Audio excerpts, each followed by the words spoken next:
So I'm going to launch right into it. I like this story as well. This is the story of Noah and the flood, and then the Tower of Babel, which I think are juxtaposed very interestingly. The Tower of Babel is one of those stories like Cain and Abel that's only a few lines long. It's like a fragment in some sense, although the story of Noah is quite a well-developed narrative. But like the other stories that we've covered, it is relevant at multiple levels of analysis simultaneously. And so what I'm going to do to begin with is to start with some background information, so some psychological background information so that the story makes sense. And the first thing that I'd like to make a case for is that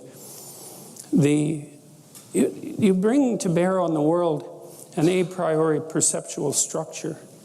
And that's really an embodied structure, and it's a consequence of the 3.5 billion years that you've spent putting your body together, which is a tremendous amount of time. And not only your body, but your mind, of course, because your mind is part of your body and very much embedded within it. You know, you tend to think that you have your brain in your head and it's sort of floating separate from the rest of your body, but it's not really true. You're a tremendous, massive system of neurons running through your entire body, autonomic. There's more neurons in the autonomic nervous system than there are in the central nervous system, so that's a lot of neurons. And then your central nervous system, of course, enables you to exercise voluntary control over your musculature and also to receive information from it. Your brain is really distributed through your body. One of the things you may not know is that people who are paraplegic can walk if you suspend them above a treadmill. Their legs will walk by themselves with no voluntary control. So your spine is capable of quite complex activity. In fact, when you walk, mostly it's a controlled fall, and mostly your spine is doing it. And so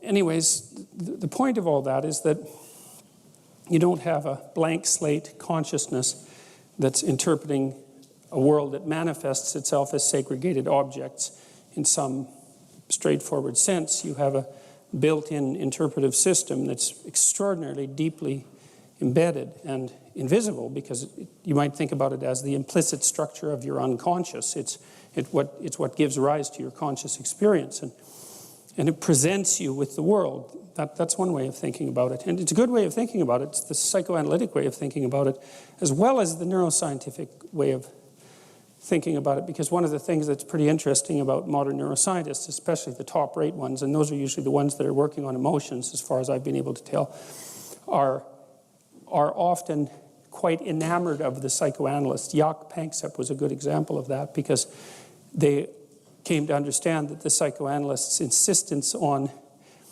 underlying unconscious personified motivations was actually an accurate reflection of how the brain worked.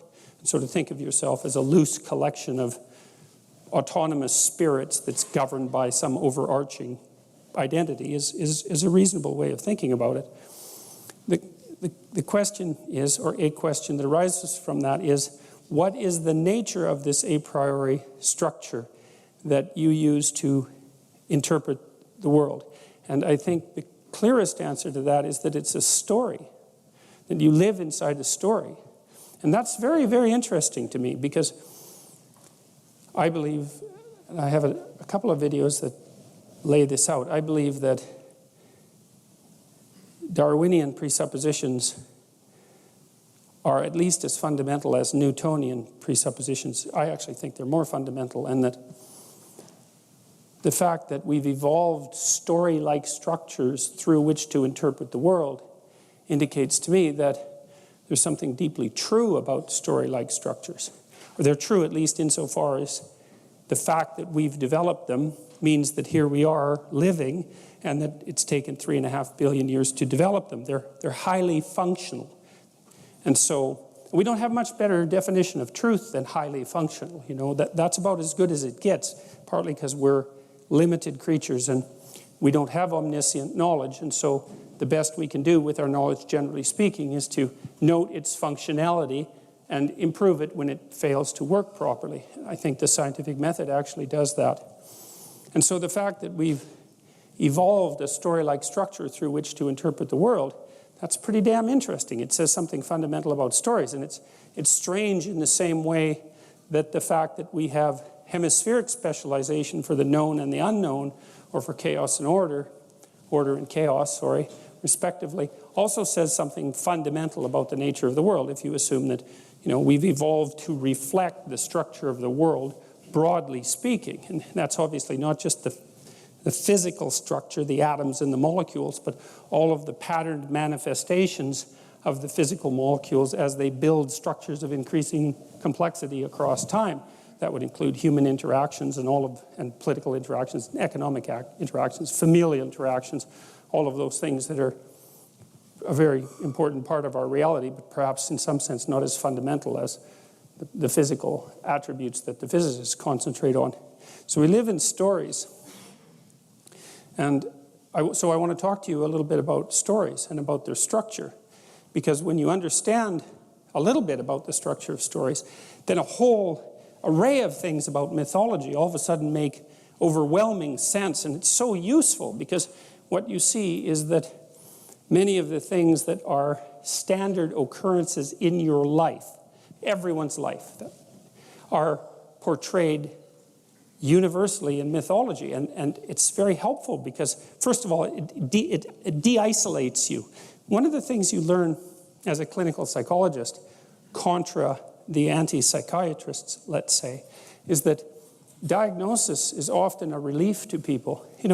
There's a problem with being diagnosed because then you might be labeled, and then the label can follow you for the rest of your life. And once you're labeled as something, then strange things happen around you that often reinforce that label. Maybe you start acting it out more, or you adopt it as an identity. But there's a flip side of that, which is that the last thing that you ever want to hear when you go see a physician or a psychologist is, I've never seen a case like yours before.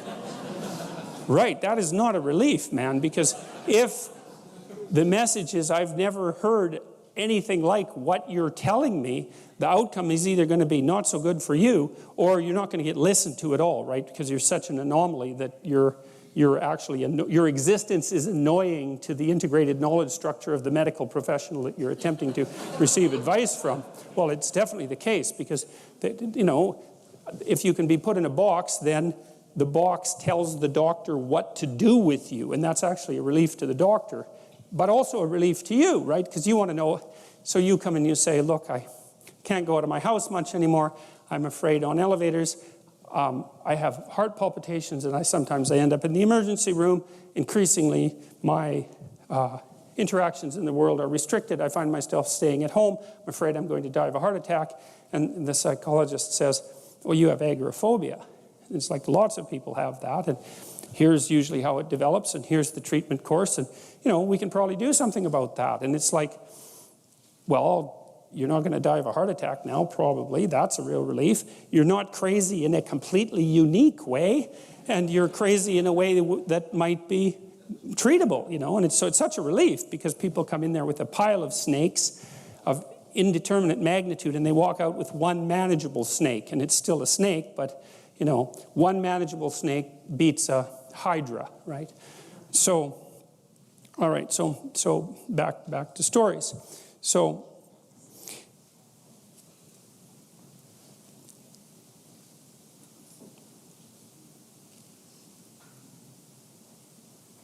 the stories that we tell and that we live in are fundamentally ways that we deal with the complexity of the world. And the fundamental problem with the world, as far as I can tell, is that not only is it complex beyond your comprehension, but the complexity shifts in unpredictable ways. So that's the Darwinian conundrum, actually. That's why Darwinism seems to be a practical necessity with regards to the continuation of life, because the complexity changes unpredictably, you can't necessarily tell what's going to work in the future.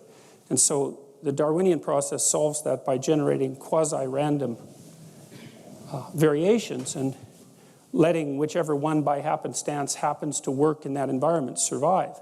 Now, it's not random precisely because the underlying structure is conserved. It's very rare that a child would be born with an extra arm or something like that. And like the skeletal structure that you inhabit is shared by animals going way, way back in evolutionary history. There's a lot of conservation in the evolutionary process, so there's variation within conservation. Like music, it's a good way of thinking about it. So the stories that we tell have exactly the same structure. They have this core element with variations. And so, all right, I'll turn to the stories. And so the first problem, as I mentioned, is a complexity problem. Things are just too complicated to get a handle on. And that actually has serious consequences, because what happens to everyone eventually is that their lives become so complicated that they die.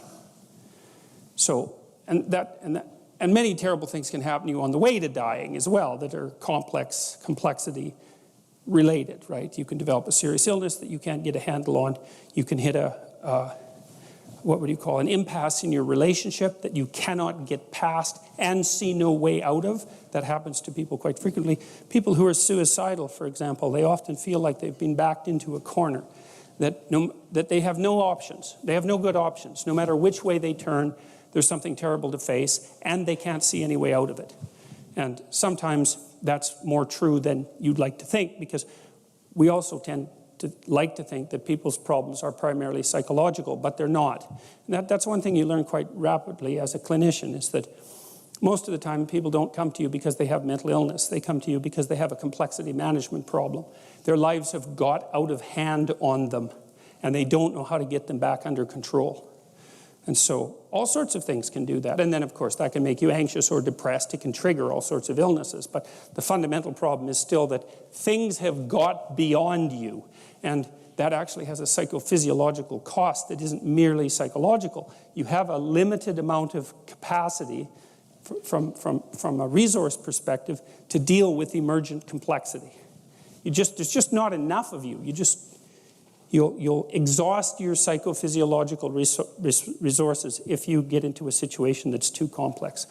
Well, that's what the idea of chaos represents. It represents that underlying complexity that can manifest itself at any time.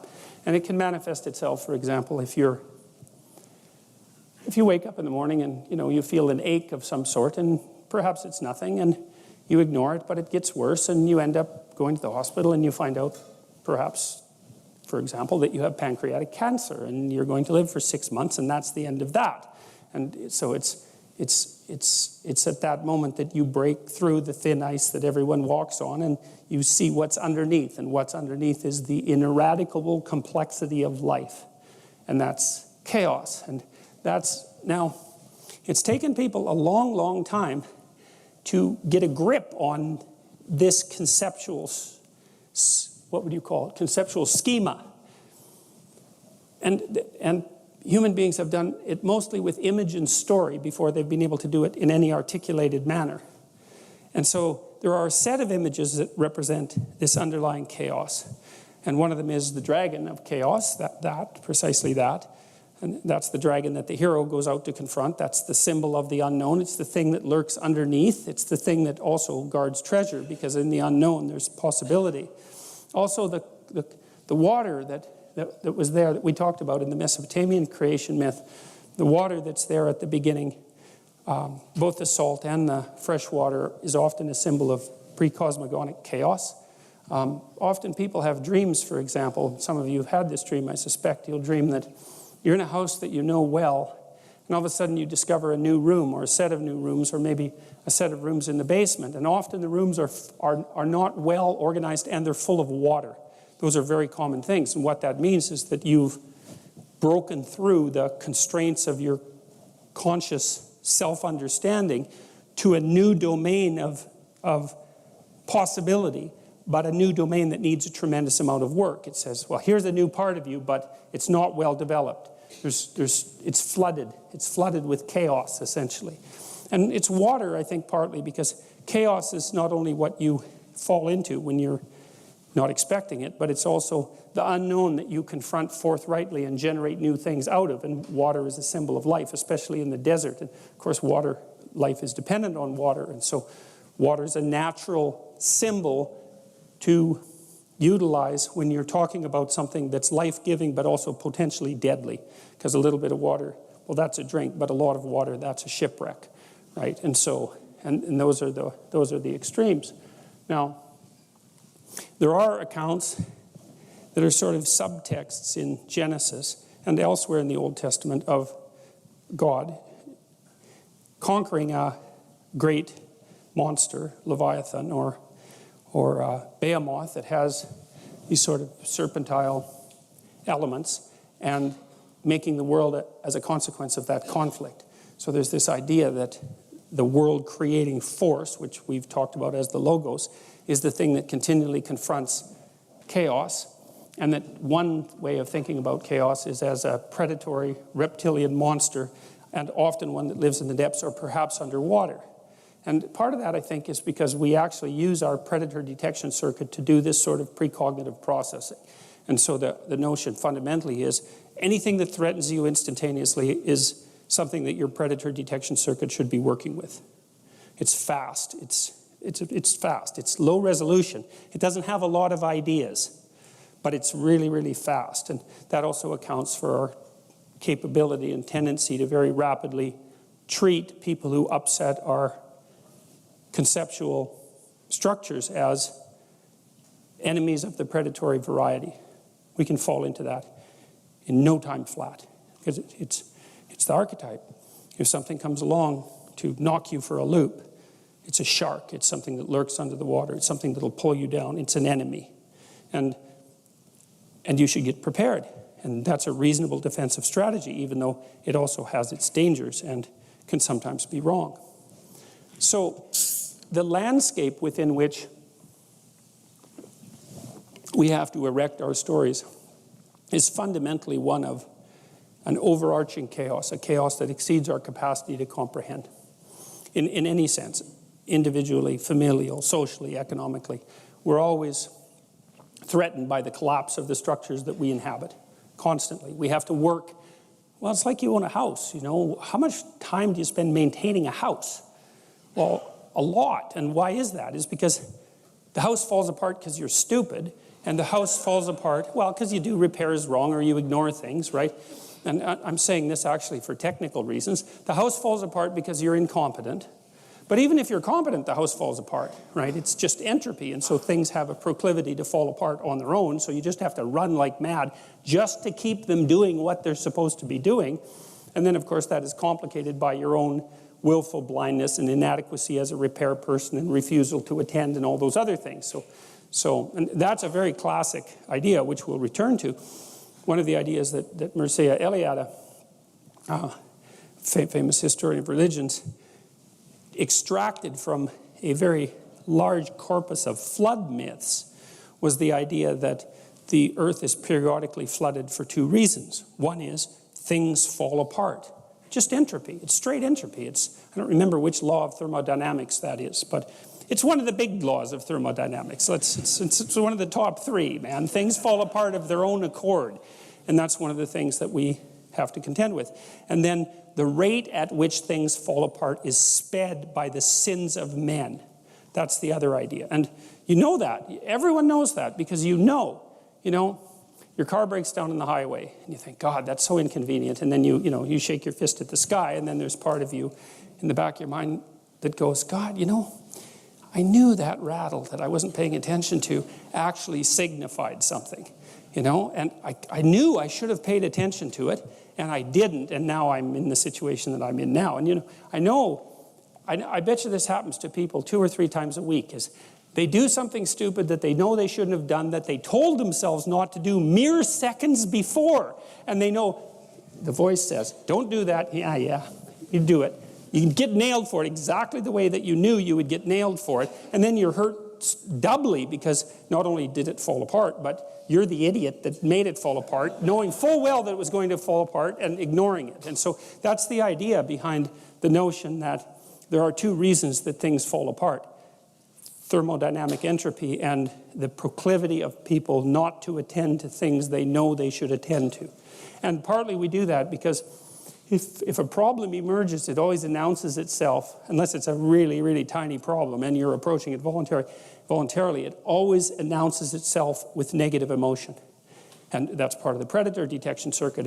It announces itself in frustration or disappointment or emotional pain or grief or the paramount one, anxiety.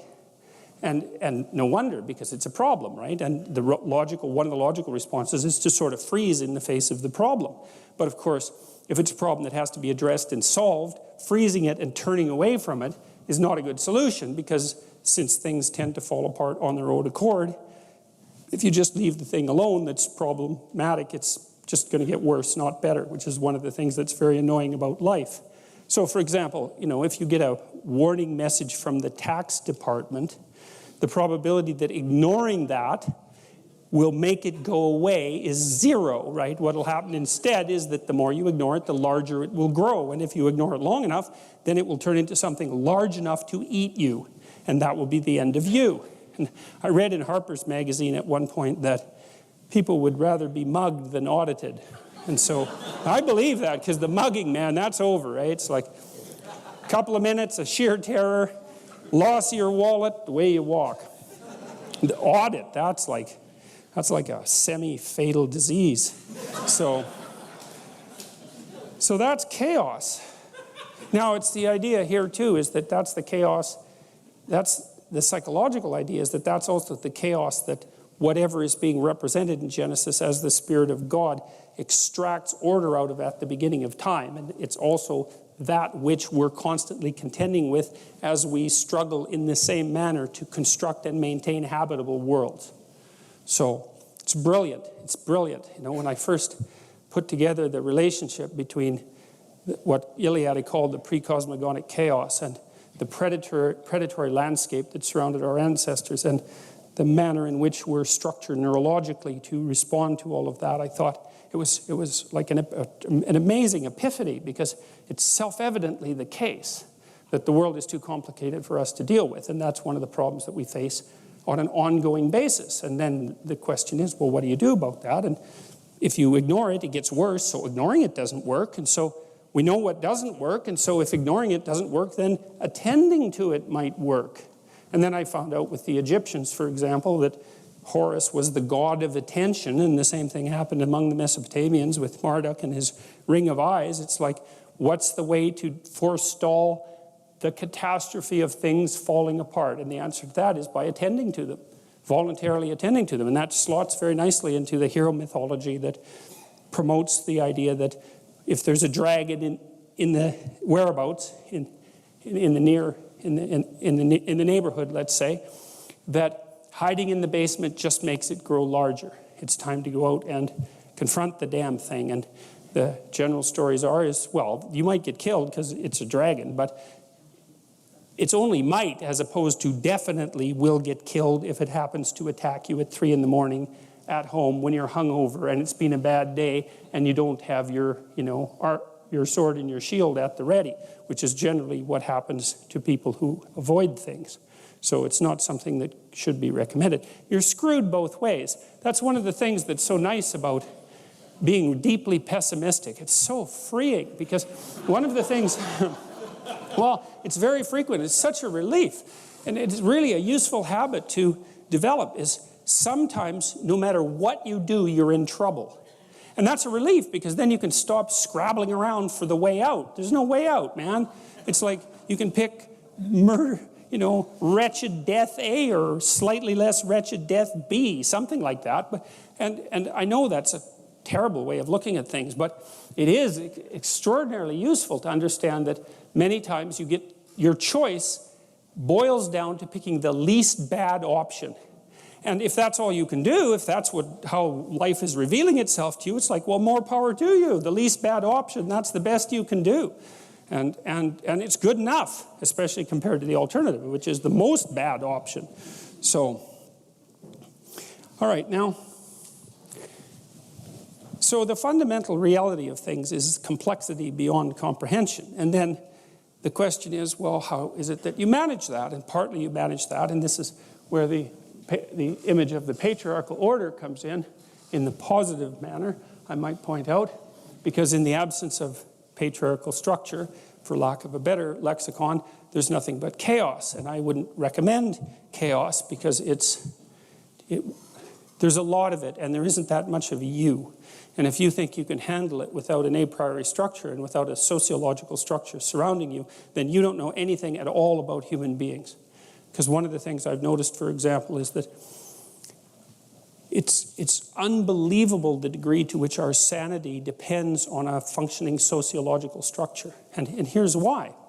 Well, first of all, you kind of need to know what to do every day. You have to have a routine, because you're an animal, you know. And, you know, if you have a dog or a cat, dogs are a really good example of this. Dogs like routine. They like to be walked the number of times a day that they're supposed to be walked, and they get quite sick very rapidly if you don't routinize their days. Children are exactly the same way. Now, you can overdo it, right? But still, you know, you need to know approximately when you should get up. It should be approximately the same every day. You need to know approximately when you're going to eat. You need to know what you're going to eat. You need to know who you're going to eat with. You need to know where to buy your food. It's like 80% of your life, 70% of your life, something like that, consists of those things that you do every single day, that you repeat. And those are often the things that people think about as the trivial elements of their life. But one of the things I would like to point out to you, if you do the mathematics, I did this with a client of mine who was having a hard time putting his child to bed. They were having a fight every night. And I knew by that time, the studies indicate that most parents only spend 20 minutes per day of one-on-one time with their child. Now, the reason for that is that people are busy, and it's actually not that easy to parse out 20 minutes of one-on-one time. It's a lot bloody more time than you think. But that's all there is, 20 minutes. And he's spending like 40 minutes a day fighting with this kid, trying to get the kid to go to bed. And that's not very entertaining. You know, you think, well, it's just having a scrap with the kid about going to bed. But it's no. If it happens every day, it's a catastrophe. So you do the math. So we'll say 5 hours a week for the sake of argument, just to keep it simple. It's 20 hours a month. It's 240 hours a year. That's 6 40-hour work weeks. So that guy was basically spending a month and a half of work weeks doing absolutely nothing but having a wretched time fighting with his son, trying to get him to go to bed. Horrible, right? That's just way too much time to spend doing something like that if you want to actually have a positive relationship with someone, because it's just too punishing. And so you need structure, you need predictability, and you need more of it than you think, just to keep you sane. Now, if you're lucky, and maybe a bit odd, you can deviate 5% from the norm, or 10% from the norm, or something like that, carefully and cautiously, as long as the rest of you is all well ordered in a normative manner. You might be able to get away with that, and you might be able to sustain it across time, and people might be able to tolerate you if you do it, or maybe you'll get really lucky and you happen to be creative but reasonably well put together, and people will actually be happy that there's something idiosyncratic and unique about you. But even under those circumstances, mostly what you want is to have a routine that's disciplined, that's predictable, and bloody well stick to it. You're going to be way healthier and happier and saner if you do that. And then the other thing that you need, because this is one of the things the psychoanalysts got wrong, I think, is that they overestimated the degree to which sanity was a consequence of being properly structured internally, you know. Because from the psychoanalytic point of view, you're sort of an ego, and that ego is inside you. And of course, it rests on an unconscious structure. But the purpose of psychoanalysis is to sort out that unconscious structure and the ego on top of it, and to make you a fully functioning and autonomous individual. But there's a problem with that, because the reason that you're sane as a fully functional and autonomous human being isn't because you've organized your psyche, even though that's important. The reason that you're sane, if you have a well-organized unconscious and ego, is because other people can tolerate having you around for reasonably extensive periods of time, and will cuff you across the back of the head every time you do something so stupid that people will dislike you permanently if you continue. And so what people are doing to each other all the time, just nonstop, is broadcasting sanity signals back and forth, right? It's like you smile at people if they're if they're not only behaving properly, but behaving in a way that you would like to see them continue to behave. You frown at them if they're not, you ignore them if they're not, you shun them, you roll your eyes at them, you manifest a disgust face, you don't listen to them, you interrupt them, you won't cooperate with them, you won't compete with them. It's like you're blasting signals at other people about how to regulate their behavior so frequently, well, it just makes up all of your social interaction. That's why we face each other, and we have emotional displays on our face, and we're looking at each other's eyes, and we know as much as we can about what's going on with each other, given that we don't have immediate access to the contents of their consciousness. And so partly what you're doing with your routine is establishing yourself as a credible, reliable, trustworthy, potentially interesting human being who isn't going to do anything too erratic at any moment. And everyone else is around there tapping you into shape, making sure that that's exactly what you are. And that's how you stay sane. And so what happens to people too, if they don't have a routine and they get isolated, is they start to drift. And they drift badly because the world is too complicated for you to keep it organized all by yourself. You just cannot do it. So we outsource the problem of sanity. And it's very intelligent that we outsource the problem of sanity, because sanity is an impossibly complex problem. And so the way that we manage the incredibly complex problem is we have a very large number of brains working simultaneously on the problem all the time. It's like a stock market for sanity. And it's partly, I use that definition with purpose, because the stock market does the same kind of impossible thing, right? Because it tries to price things, which is impossible. How many things are there? Like 1 billion. How in the world do you decide what the price is? You can't decide what the price is. That's why you have a stock market. Well, in a free market, I mean for consumer goods, is everyone's voting on what the price of everything is all the time. And that's the way we figure it out, because it's technically impossible. That's partly why the stock market explodes now and then, and there's bubbles and all that sort of thing. But anyways, the point is, things are chaotic. In Alice in Wonderland, when Alice goes down the rabbit hole, that's the underworld, right? So now she's gone into the substructure of being. And she meets the Red Queen. And the Red Queen is Mother Nature. And Mother Nature is running around yelling, "Off with their heads, off with their heads," which is, of course, what Mother Nature does. And she tells Alice, "In my kingdom, you have to run as fast as you can just to stay in the same place." And that's exactly right. And that's a description of, in fact, evolutionary biologists and psychologists have picked up on that phrase. They call it the Red Queen problem. And the Red Queen problem is everything's after you all the time, and you're not smart enough to do anything about it, or enough about it. And so that's a permanent existential problem. So how do you deal with that? You've got a biological structure. So your embodiment is part of the solution to the problem. And then you're enculturated.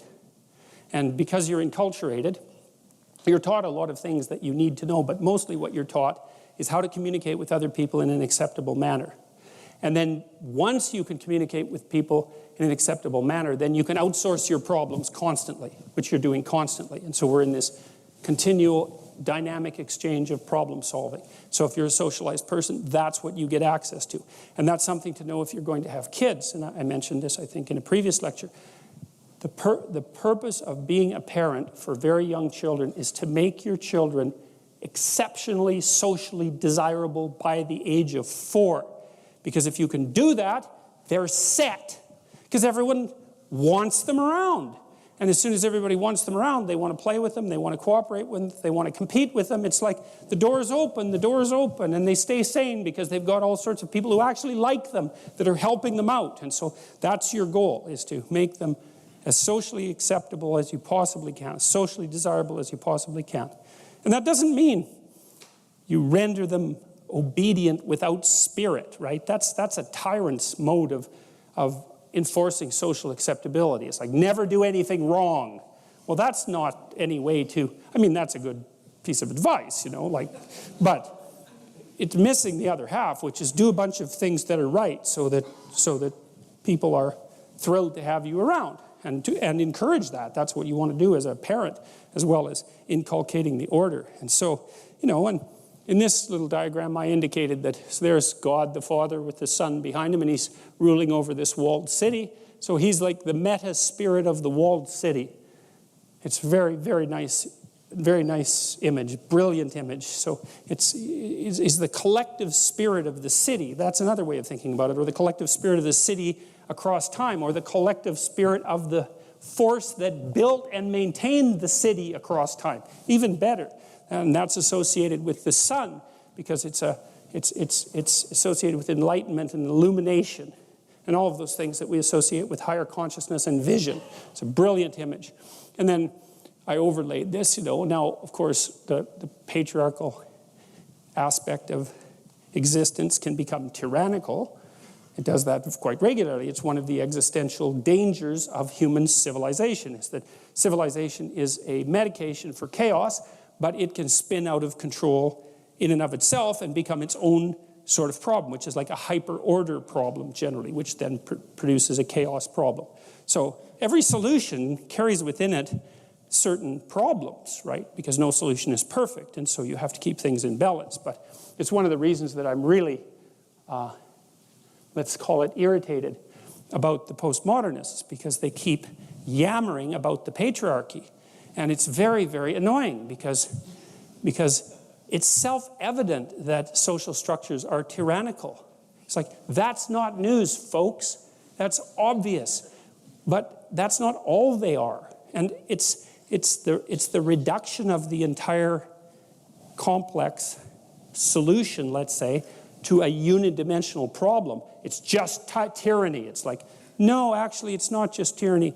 If you spent 6 months somewhere that was just tyranny, you'd know the difference very, very rapidly. And that doesn't mean that everyone doesn't give up a pound or 2 or 10 or 20 of flesh to participate, even in a society that's as free as a Western society is. We all get crushed and molded by the tyrannical force of social convention. But at least in principle, the benefit is worth the cost. And then it's also up to you to make sure that you don't sacrifice more to the group than you should. And you can start to tell if you're sacrificing more to the group than you should, because you start to become resentful of other people. That's part of the psychological mechanism that's informing you of that. So it's up to you to fight against the overarching pressure for conformity, to retain your individual logos, let's say. But that's sort of your problem. It's like the group wants you to behave. Now, if you could behave and be creatively productive, so much the better, but that's pretty damn rare. So the group generally tends to settle just for behave, and there's a tyrannical element of that, but what the hell's the alternative? It's, our society is based on consensus, and the consensus is based on the sacrifice of a certain sacrifice of individuality, even though individuality is absolutely necessary as a revitalizing force for the society. It's a very tough thing to manage properly. So anyways, you have your physiological structure as your first line of ordering in relationship to chaos, because your body presents you with the world in a certain way. And then the second line of defense is something like the sociological structure that you inhabit. We could call those the competency hierarchies or something like that. And thank God for them, because, maybe you're going to be able to specialize in 1 or 2 things in your life, or 5 things, but there's 300 things you need to know. And if it's just you, you'll be doing your genius level mathematics while your bathtub is leaking all over your bathroom floor. And that's not so good, so you can call a plumber, and hooray for that. So, we tend to cooperate to keep chaos under control. And we tend to cooperate to keep order under control. And that's the political dialogue, right? We maintain the culture to keep chaos under control, and we balance the culture out properly to keep the culture under control. And that way we get to live reasonably peacefully, reasonably productively, for a reasonable amount of time. And that's the best that we can do. And we should have some gratitude when that's working, because the default condition of things is that not only do they not work very well, they work worse and worse over time all by themselves. So anytime anything is working, you should just be amazed by it. All right, so what does the frame look like? Well, I think it looks something like this, and this is, as far as I can tell, this is the bare bones of a variety of things. It's a bare bones story. It's a bare bone conceptual framework. It's a bare bone design, to speak in Heideggerian terms, it's like it's the bare bones world that you live in. You're always in one of these worlds. There's no getting out of them. You can move from one to another, but you're always in a world like this. And so this is the world that you're in. You're somewhere, because you have to be somewhere. Now, you might not know where that is, which means that the somewhere that you are is chaotic, in which case you need to go over your past in great detail and figure out where you are. It's like you're lost, right? You're lost, and the problem with being lost is when you're lost, you don't know where to go, and the problem with not knowing where to go is there's a million places that you could go, and a million places is too many places for you to go without dying. So being lost is not good. So you need to know where you are. One of the things that we built online, my partners and I, is this program called Past Authoring that helps people lay out the narrative of their past, to identify, to break their life down into 6 stages, epochs we call them, and then to identify the emotionally significant moments in each epoch and to write them out. What happened negatively, what happened positively, what the consequences were, what you derived from it, perhaps what you could have done differently, perhaps what you learned from it, all of that, so that you can narrow in, zero in on determining precisely where it is that you are right now. And people are often loath to do that because they actually don't want to know, because they'd rather be spread out in a sort of half-blind manner in the fog, hoping that the place that they're at is better than it really is, and deluding themselves by remaining vague, than to figure out, I'm right here, right now, with these specific problems. But it's actually better to do that, because if you have a set of specific problems, and you've really narrowed them down and really specified them, then you can probably start fixing them, and you can start fixing them in micro ways, bit by bit. But there's no way you can do that without knowing where you are. It's impossible. And you can kind of tell if you don't know where you are. It's quite straightforward. If you are haunted by reveries of the past, for events that are older than approximately 18 months, if they continue to come up in your mind over and over, in your dreams over and over, you haven't extracted the world out from your past experiences. The potential is still trapped in the past. And to confront the potential means to confront the dragon of the past. And of course, that's terrifying, and it can seriously be terrifying. So for example, maybe you're vague and ill-formed and ill-defined because you were abused very badly when you were a child, 4 years old, something like that. And maybe you were abused by a family member, because that's generally who does the abusing. And so that just makes it worse. And then what that means is that you've had an implicit encounter with malevolent evil. You've had a direct encounter with malevolent evil, but you have an implicit hypothesis of malevolent evil that's plaguing you. It's still there. It's trapped in the memories, right? It's trapped in the representational structure. And as an adult, you're now faced with the necessity of articulating that fully before you have any chance whatsoever of freeing yourself from it. And so that's no joke. Lots of times people have to go into the past. That's what the psychoanalysts do.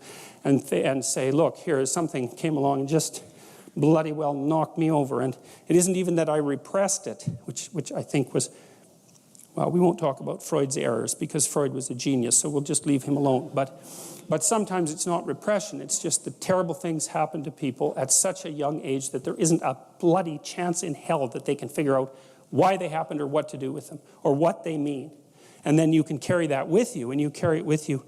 It's like your body encounters the world in stages, and it happens very rapidly. Well, it can extend over years, but the initial stages happen very rapidly. So, for example, if you're walking down the road and you hear a loud noise behind you, you'll go like this. That's a predator defense response, by the way. You crouch down, and that's to stop something from jumping on your back and getting at your neck too easily. That's like a few hundred milliseconds. It's really fast, or even faster than that. And it better be, because something like a snake, we'll say, can nail you just right now, so you better be fast. But it's low resolution. It's like danger snake, something like that, or danger predatory cat. It's that fast. And then you can unravel that and categorize it, but that takes time. You do that with emotion, and then you do it with cognition, and you can do that with long-term thinking, because maybe you've encountered someone specifically malevolent and predatory at work. That happens to people a lot, who's operating as a destructive bully and who seems to have no positive function whatsoever. and is only living that out. And then you don't know what to do about it. So you're in prey mode. I don't mean this kind of mode, although that would help too. But I mean, you're acting like a prey animal, and then you have this terribly complex thing to decompose, which is, what the hell's up with this person? Why are they making my life miserable? What is it about me that allows them to make my life miserable? That's a nasty little road to walk down. And you're stuck with having to decompose it. Maybe you can't. Maybe formulating an explicit philosophy of good and evil to deal with something malevolent in your environment actually just happens to be beyond you. And that could easily be. It's certainly the case for people who are young. And it's the case for plenty of adults as well. It's no simple thing to manage. It's something, too, that often soldiers who have post-traumatic stress disorder have to do because they've encountered terrible things. They've either done them or ran into them, and they need to update their moral model of the world, or they end up in something closely approximating hell. Anyway, so you need to know where you are. That's this. What is? Where are you? So you're navigating. You're a navigator. You're a sailor on an ocean, man. That's what you are. You're a mobile creature. You're going from point A to point B all the time. You're not sitting there glued to a rock like some brainless, sea creature. There's a funny little creature called a hydra. Very simple little creature. In its juvenile stage, it has a brain because it swims around. But then when it turns into an adult, it latches itself to a rock and promptly digests its brain. Because if you're just sitting on a rock and you're not moving, you don't need a brain. But that's not our issue, right? We're zipping around in the world, and so we're navigating agents. And so to navigate, there's two things you need to know. And the first is, where the hell are you? Exactly, precisely, right? Razor sharp. What's good about you and what's bad about you? By your own reckoning. You don't have to. You can ask other people, but this is a game you play yourself. It's like, as far as I'm concerned, I'm taking stock. What is it that's okay about me and what needs some work? And you got to watch to not be too self-critical when you're doing that too, because that can just be another kind of flaw. And then the next is, okay, well, where are you going? What's your destination? Well, and that's what the frame is. Now, you could do that in a very sophisticated way. And you do that by thinking consciously about who it is that you are in an articulated manner and where you want to go and why and how you're going to get there. And people hardly ever do that. That's come as such an absolute shock to me as an educator. Because one of the other programs, I use this in my classes. One of the other programs in this suite of programs is called the Future Authoring Program. And I started developing it in my Maps of Meaning class, which is where some of this material is from. And I got students to write about their past. It's like, okay, we're talking about stories, so let's tell your story. Who are you? How did you get here? And what are you now? That usually helps people put things to rest, although it's quite stressful while you're doing it. Stress goes up when you're doing it, and maybe you feel miserable for a couple of weeks, and then stress goes down and it stays down. So that's also why people don't do it, because who the hell wants to have their stress go up? But if it's temporary, it's a sacrifice.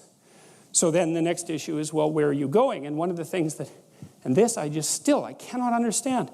These students that had been in education system for 15 years, 14 years, high-end students, most of them, not once in their whole bloody life did anyone ever get them to sit down for like a day and say, all right, justify your existence. Like, well, seriously, it's like here you are in university, you're taking a bunch of courses, you've got some sort of vague career plan. It's like, defend the damn thing a bit, since you're going to go live it and everything. You're staking everything on it. It's like, what's your damn plan? And why are you so convinced that it's not the plan of a babbling fool? Because if you haven't thought about it, then it is. And if you really want to go out there and live that out, one of the things Carl Jung said was that you're in a story, whether you know it or not. And then he made two nice comments about that. If it's someone else's story, you're probably going to get a bit part. And it might not be the one you want. And if it's a story that you don't know, it might be one with a really bad ending. Or maybe it's just bad, period, with a worse ending. And if you don't know what the story that you're living out is, maybe that's the one. Maybe you got that from your mother, you got it from your grandmother, you got it from your aunt, or God only knows where you picked it up, because you pick up things like mad, because that's what human beings are like. So maybe you're living a malevolent tragedy unconsciously. And then one thing you might ask yourself is, Well, how wretched and miserable is your life? Let's add futile to that. How wretched, miserable, and futile is your life? And you might say, well, yeah, 70% on each count. It's like, then you're probably unconsciously living out a malevolent tragedy. And maybe that's not for the best. Well, it's either that or the whole universe hates you, right? Or 70% hates you, you know. So anyways, you know, we got students to start writing in detail about not what they wanted. It's not a career thing. Because that's the closest people usually get, is they have a career plan. It's like, no, it's not a career plan. That's peripheral. Important, but peripheral. It's like, all right, you got 3 years, man. You're going to live them anyways. Devote those 3 years to setting the world up around you so that it's the best it could possibly be for you. As if you were taking care of yourself, as if you cared for yourself. Well, what would that look like? You know, let's say, just for the sake of argument, if you figured out where you were, that you could have what would be best for you. Well, what is that? I bet you never asked. People don't ask. And so life comes at them like random snakes, and they sort of fend them off. And life goes by, and things don't work out the way people expected them to. But a huge part of that is they didn't know where they were because they wouldn't look or didn't know that they should look. Ignorance and willful blindness, right? Two great catastrophes.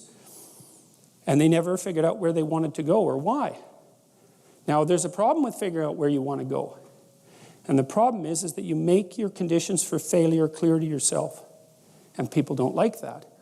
So if you keep yourself in the fog, then you can't tell when you screwed up. Now, that isn't so good because you're still screwing up. You're just too blind, self-blind to notice. Although in the short term, that's less painful.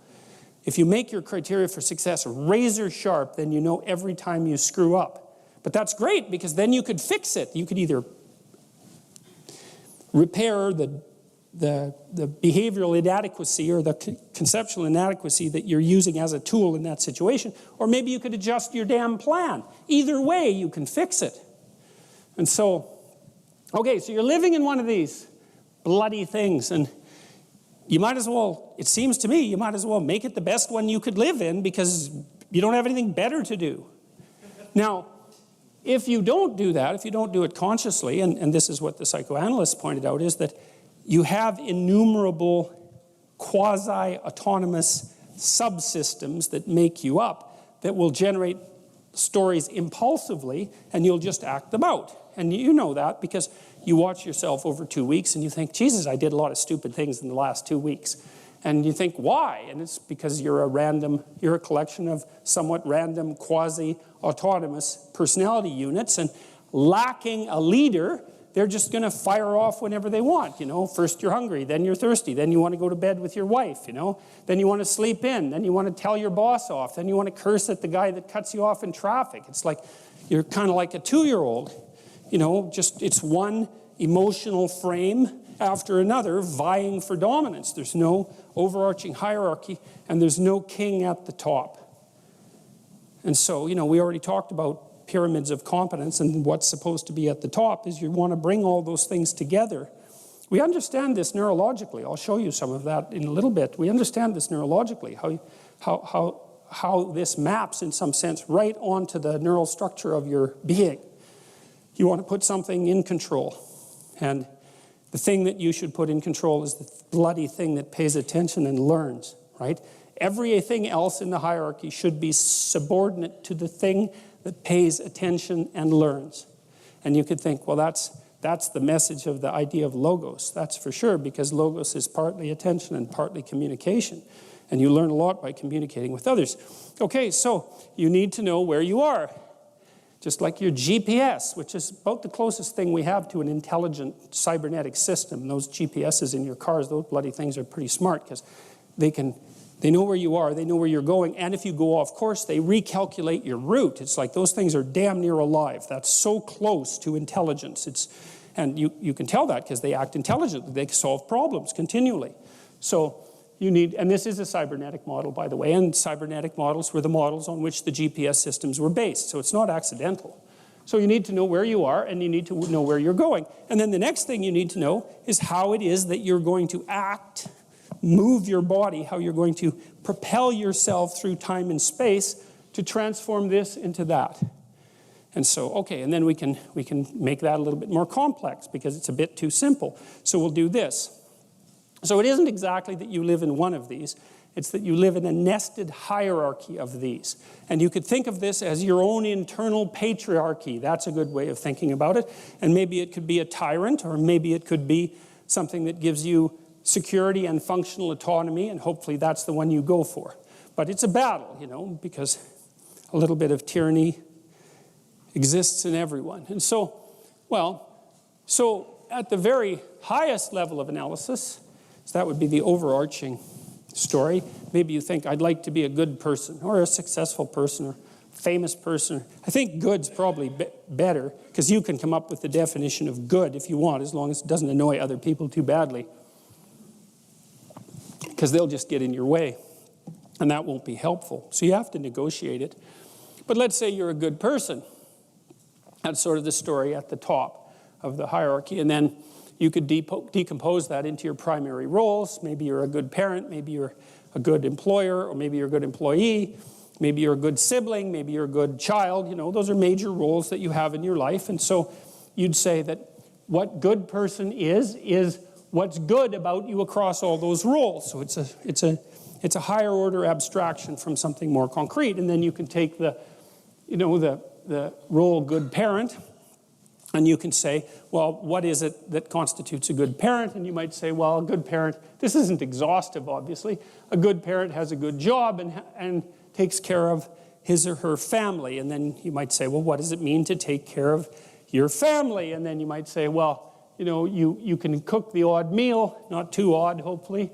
You can cook the odd meal, and you can play with the baby. And then you might say, well, how do you play with a baby? And then you might say, well, you play peekaboo with the baby, or you tickle the baby. Okay, well, there's a cool shift there, because this is all articulated and conceptual, right? Right down to this level, and then all of a sudden it's your body. Because how do you play peekaboo with a baby? You don't like have a chat about how you play peekaboo with a baby, right? You go like this.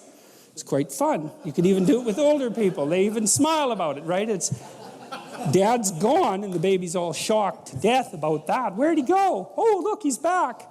You know, the baby is playing with the reliability of the world, so it's a real intense game for a baby. It's like, oh no, Dad's gone. Oh, look, he showed up again. Oh no, he's gone. And then Dad's smiling to indicate that those brief flashes into non-existence aren't existentially terrifying beyond capacity, right? And so, but the point is that if you're playing peekaboo with a baby, you're not thinking anymore. It's not in the realm of articulation or abstraction. It's actually something that you're doing with your body. And so to me, this is a nice multi-stage solution to the mind-body problem, because what happens is at the higher order of abstraction, it's articulated and conceptual. But if you decompose it sufficiently, you end up with an actual action, and the action involves the movement of musculature. It's not something conceptual. And one of the things that's really cool about this hierarchy is that it has educational lessons. So one of the things you want to do if you're trying to teach someone something, even yourself, is you want to specify the thing that needs to be doing at the highest resolution possible level. So I'll give you just a brief example. So let's say, I may be repeating this, but it doesn't matter. Say you've got a 3-year-old kid, and their room is chaos, right? There's monsters are going to be coming out under the bed in no time flat, unless that room gets some order in it. And so you tell the kid, clean up the room. You know, it's a mess. And you leave and you come back, and the kid's like throwing Legos everywhere. They're not cleaning up. And then you think, that's a bad kid. That's a bad theory, because you're going right from here to here. And if you want to have a good fight with someone and destroy them, then that's what you do. You don't bother with the subtleties down here. You just go right for the jugular. It's like you're a bad, stupid kid. You've always been that way. You're hopeless. There's not a chance of teaching you anything, right? And that way you can nail the past, the present, and the future all in the same insult. You've always been a terrible person. There's no teaching you, and your future's going to be exactly the same way. Then the only thing the person can do, if you do that to them, is hit you. Because that's it. There's no There's no coming back from that. You've boxed them completely in. So if you want to have a really unproductive argument, you go right for this. Past, present, and future, you're not a good person. Demolish their entire conceptual structure and expose them completely naked to chaos. It's like, great, you won the argument. It's not a good thing to do to your long-term partner, let's say, unless you want them terrified out of their skull and characterized, and their attitude towards you characterized by non-stop extreme resentment. It's probably not going to do your love life a hell of a lot of good, for example. So with the 3-year-old, maybe what you do is you say, you pick the level of analysis at which they're actually functioning, and you say, and this is something you can do if you pay attention to a kid, and lots of people won't pay attention to children because they're terrified of them. They're terrified that they'll do something wrong with them, or that the kid won't like them or some damn thing. It's like, all you have to do to get a kid to like you is pay attention to the kid for like 2 seconds, and the kid will instantly like you, because attention is it's the ultimate currency for children, right? They need adult attention because adults know way more than kids, and so they love attention. All you have to do is pay attention to them, and they will like you instantly. So you tell the kid, you see that teddy bear? The kid goes, yes. Then you've established that the child has mastered the art of perceiving a teddy bear. Because they can say, yes, it's a complicated thing, man. It's like a 6-month-old isn't going to do that. 3-month-old has got the whole teddy bear identification subroutine automatized. So, teddy bear, yes. Can you pick it up? Yes. Pat, pat, pat. Good work. Do you see the hole on that shelf? Yes. Can you put the teddy bear in that hole? Yes. Go over and do that. Pat, pat, pat. Great. Okay, now we'll do thing number 2, thing number 3. So you're building up the micro routines of cleaning up the room from the bottom up, right? You're building it into their body because you're starting with the things they've already automatized and building upwards towards abstraction. And so once the kid has all the micro routines down, and maybe there's I don't know, how many micro routines are there to clean up your room?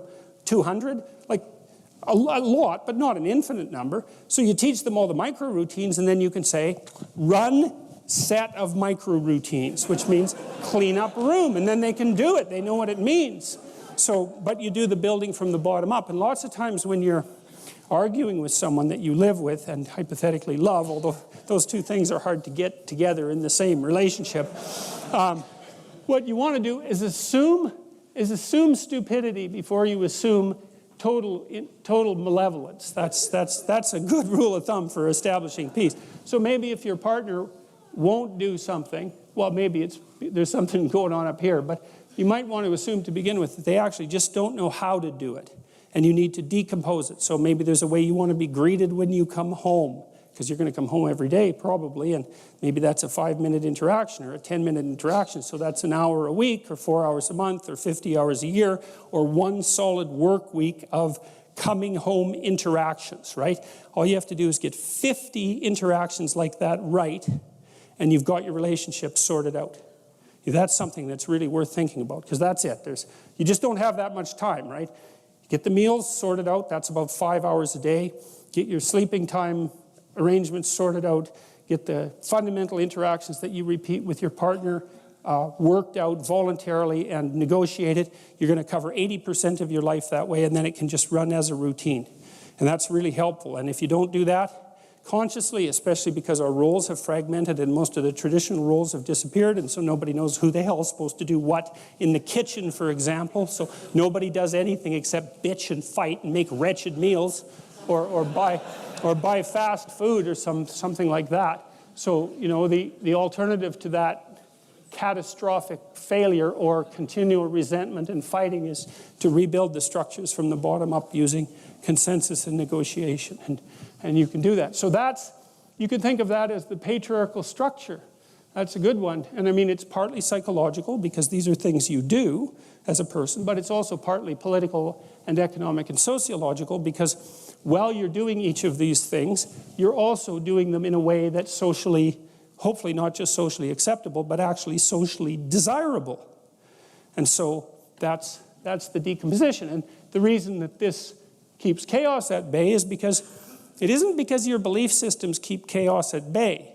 It's not that abstract. It's that if you do these things right, then terrible things happen to you with less frequency.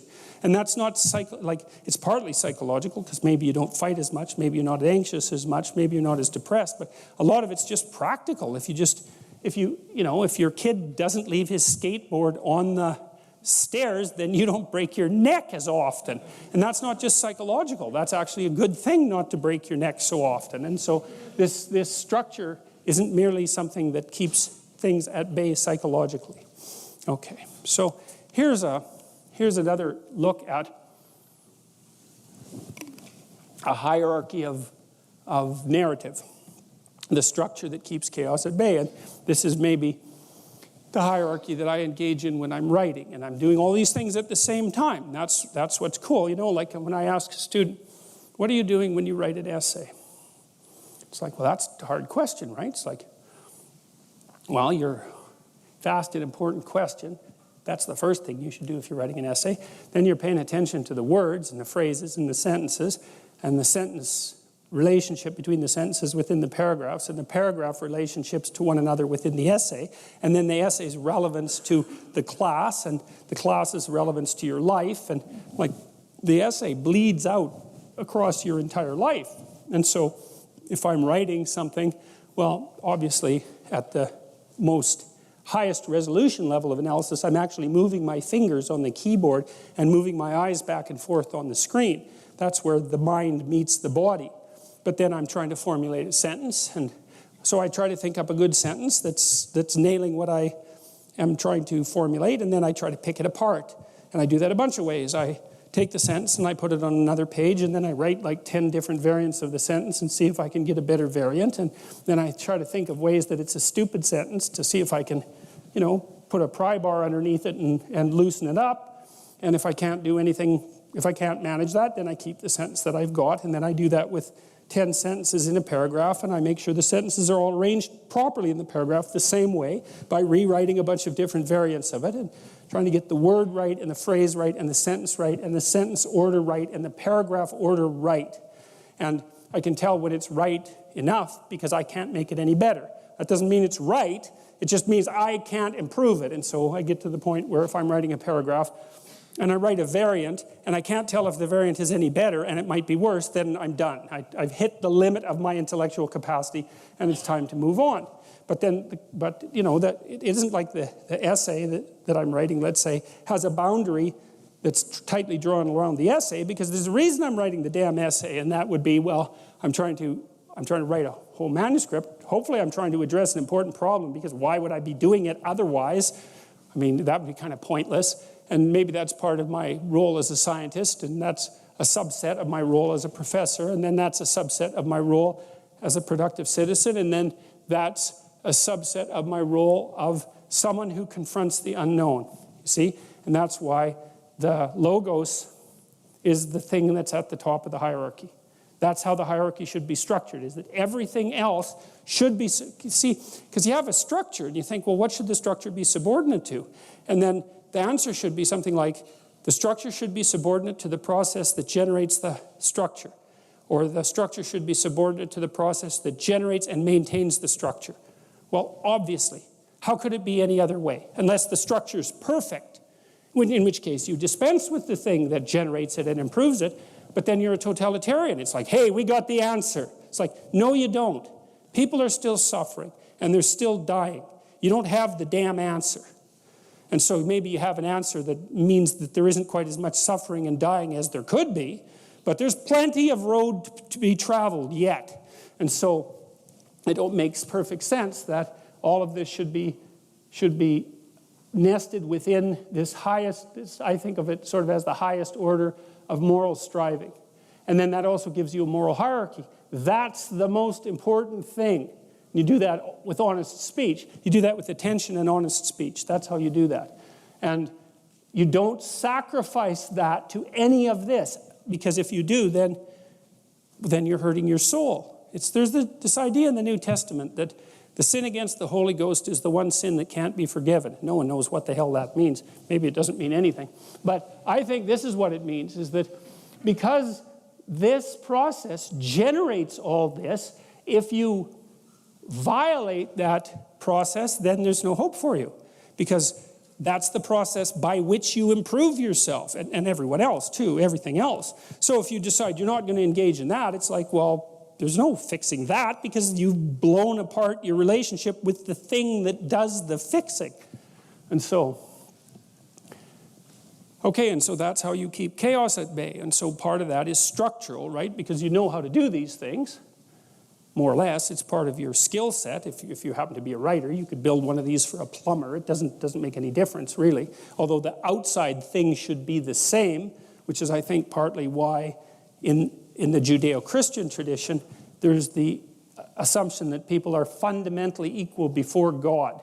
And what that means is that, well, they should be nested, everyone, regardless of their particularities as individuals. Their highest order function is that, and they do it in whatever manner they can manage, and that's an extraordinarily valuable, or maybe the most extraordinarily valuable sociological, political, and economic function. And so that's why people are valuable. It's like we have this faculty to continually generate improvements to the structure that we jointly inhabit. Great.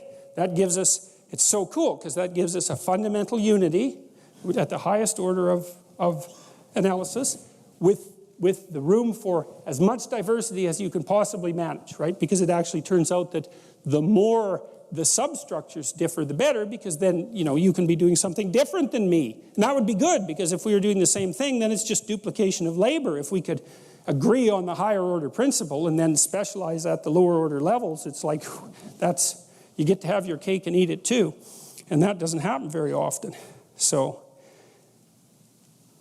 then another rule of thumb is if you're trying to solve a problem, solve it at this level, highest resolution level possible, before you dare move up the hierarchy. Because as you move up the abstraction hierarchy, the probability that you'll make a catastrophic error while attempting to fix the problem radically increases, because abstraction is very, very powerful.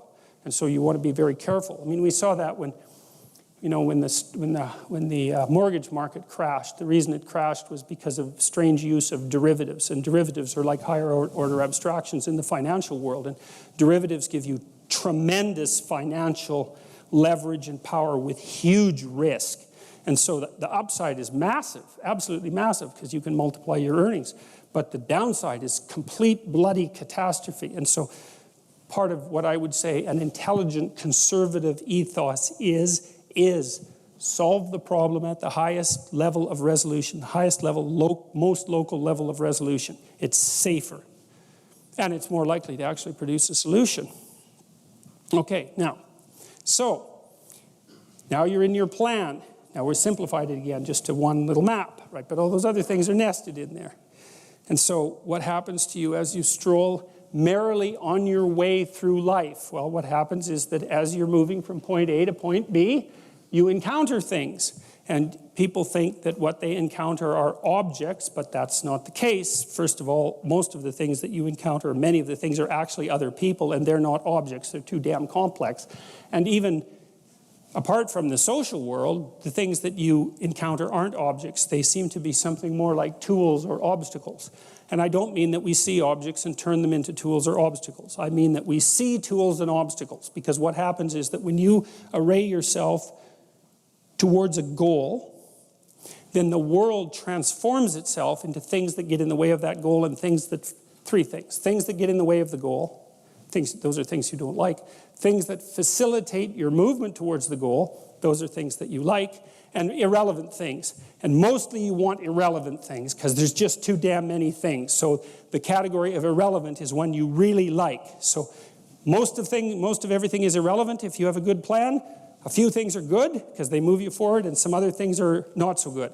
You want to go around the not so good things if you can manage them, unless you like to run head forth into like brick walls, which is not particularly, it's a learning experience, but I wouldn't repeat it too many times. You want the world to array itself as a set of, we could say, tools. Now, what happens is that you have this perceptual system that's mediated by dopamine. It's the same system that cocaine activates, or methamphetamine, or the drugs that people really like to take. And it's the dopaminergic system that responds with positive emotion to indications that you've encountered something that will facilitate your movement towards a goal. And that's really important to know, because people tend to think that they're happy because they achieve goals, and that's not true. What's true, because as soon as you achieve a goal, then you have a problem, which is what's the next goal. And that's actually a big problem. You encounter that as soon as you graduate from university, for example. That's right. I made this joke before. Graduation day, you're like king of the university hierarchy, undergraduate hierarchy.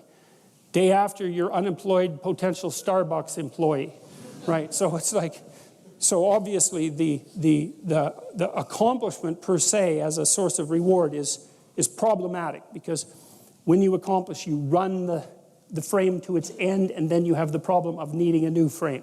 So that's a problem.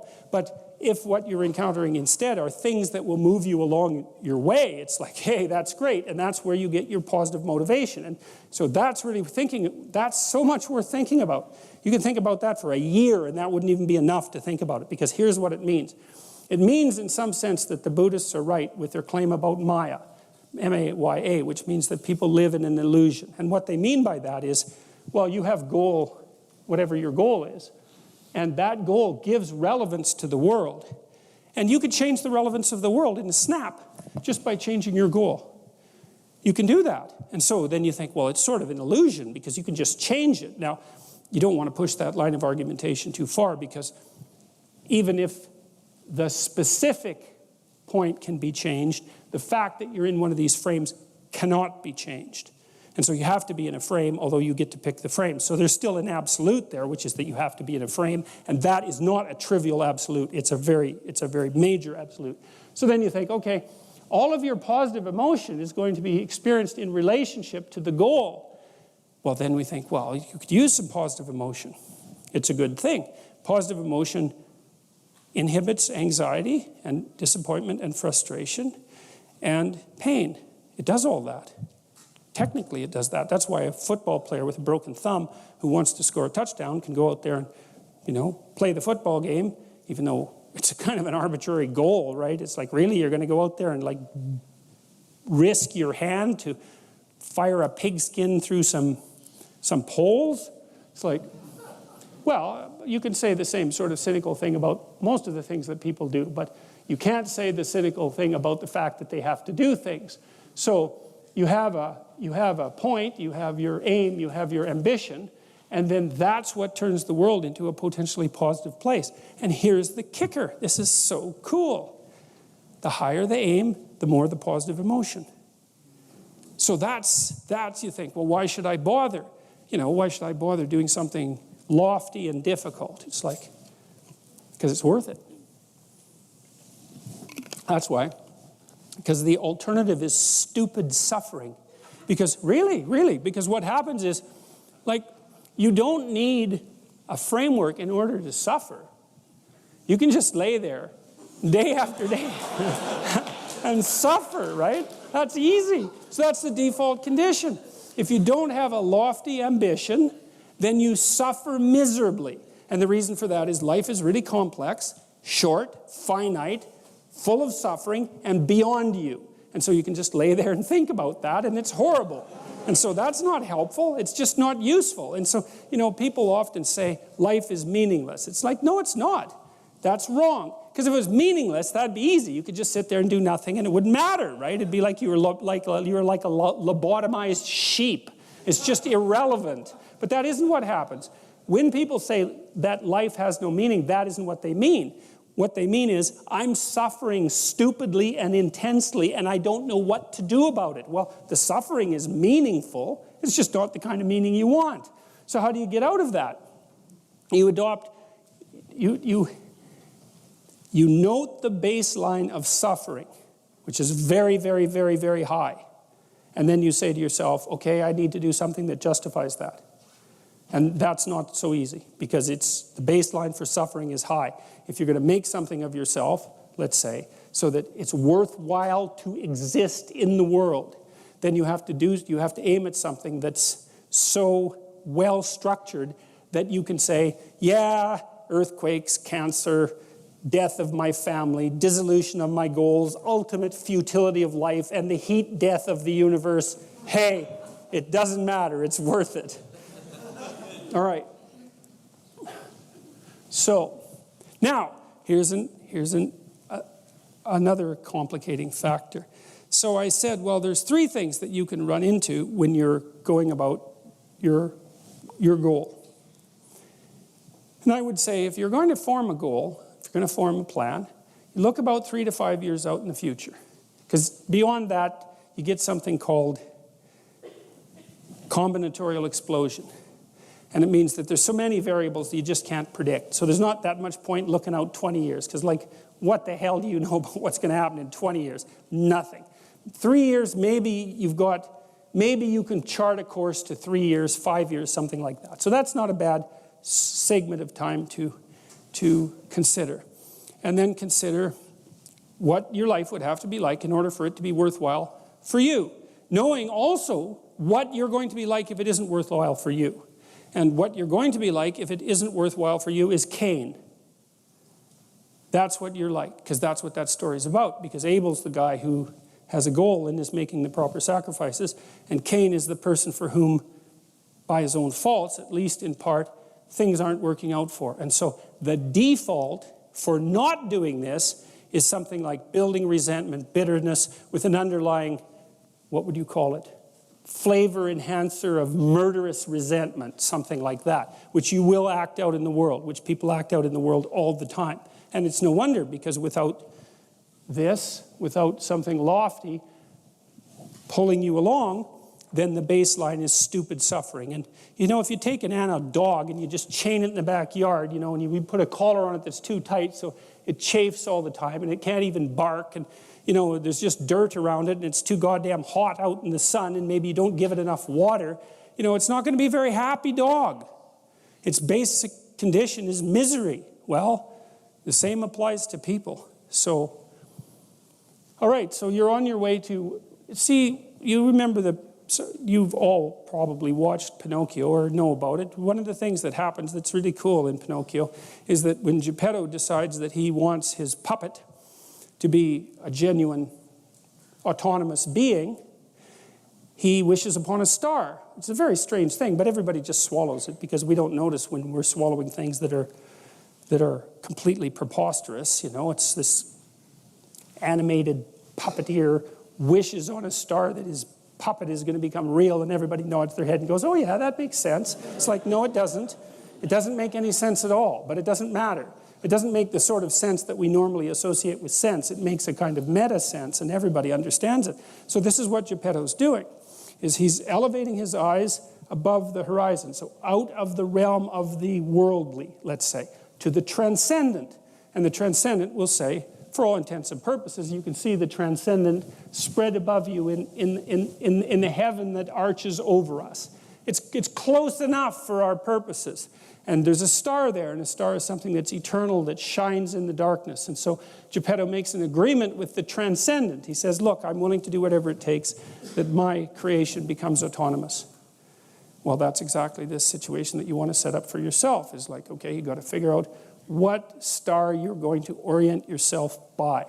And you have to ask yourself, like no one's ever asked you, okay, if you had the choice to make your life worth living, what's your price? What do you need? Just find out, first of all. You just ask. You'll tell yourself, like, you'll be afraid because you thought, I'll never get that. It's like, well, lower your sights a little bit then, you know. Don't ask for a 80-foot super yacht in like 6 months. That just means you're stupid. You know, it doesn't mean, first of all, it's not going to make you happy anyways. You know, it's just not, it's not wise. You're supposed to be asking yourself this question like you're someone you care about.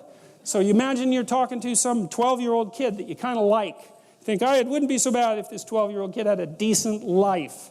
So you too, it's like, it wouldn't be so bad. The universe wouldn't mind if you had a decent life. If there was a little less suffering on your part, especially if you didn't, foist it off on other people. If there's a little less suffering on your part and you made things a little better everywhere you went, it's like the universe would probably be okay with that. So I think you could get away with it if you were sort of quiet about it. And so ask yourself, okay, so then once you've established your target and you know where you are, then you know what's good for you. because that moves you along. And that happens at a perceptual level. You don't have to think about it anymore. And the experimental literature on that's already quite clear. So for example, if I specify that podium as the target for my action, then I'm happy when I'm walking towards it because there it is and everything cooperating really nicely. But if I specify going to the exit sign that you guys can't see that this is an obstacle in the front of, then as soon as I specify that, then that's an annoying obstacle. And that's precognitive. It happens immediately. It happens instantaneously. And so it really is the case that your being manifests itself inside these frames. And so what's so cool about that is you can change the frame. It doesn't mean you can like juggle planets or anything like that, but it does give you quite a scope of what? Untrammeled action within the world. And if the frame isn't working out, then you can tweak it, or sometimes you have to make a major adjustment in it, whatever. You don't have to stick to the damn thing like it's the ideology that you're going to die for. It's a tentative plan. It's a work in progress. And that's with the future authoring program, one of the things I recommend for people is that they should do it badly. Because you're not going to get it right anyways, but a reasonable plan is way better than no plan. Plus, a reasonable plan is a plan that has built into it the processes that will enable the plan to get better as you implement it. So you just start with a reasonable plan. So you don't have to worry about whether it's correct. It's not correct. It doesn't matter. It's better than nothing. That's the issue. So, okay, so you've got the world parsed up into things that are making you happy when you look at them, things that get in the way, that produce negative emotion, and then a whole host of irrelevant things, because almost everything's irrelevant. And that's where all the chaos is hiding. The chaos is hiding in what's irrelevant. And that's a very interesting observation, because since the chaos is virtually infinite, it's a real question. So where the hell do you put it? Well, you put it in what you ignore. And you can ignore it as long as it isn't actively interfering with your movement forward. You can assume that it doesn't matter. That it isn't matter, that it doesn't matter. Same thing. All right, so here's the kicker. There's one more class of things that you can run into along the way. And this is where the chaos breaks through. So let's say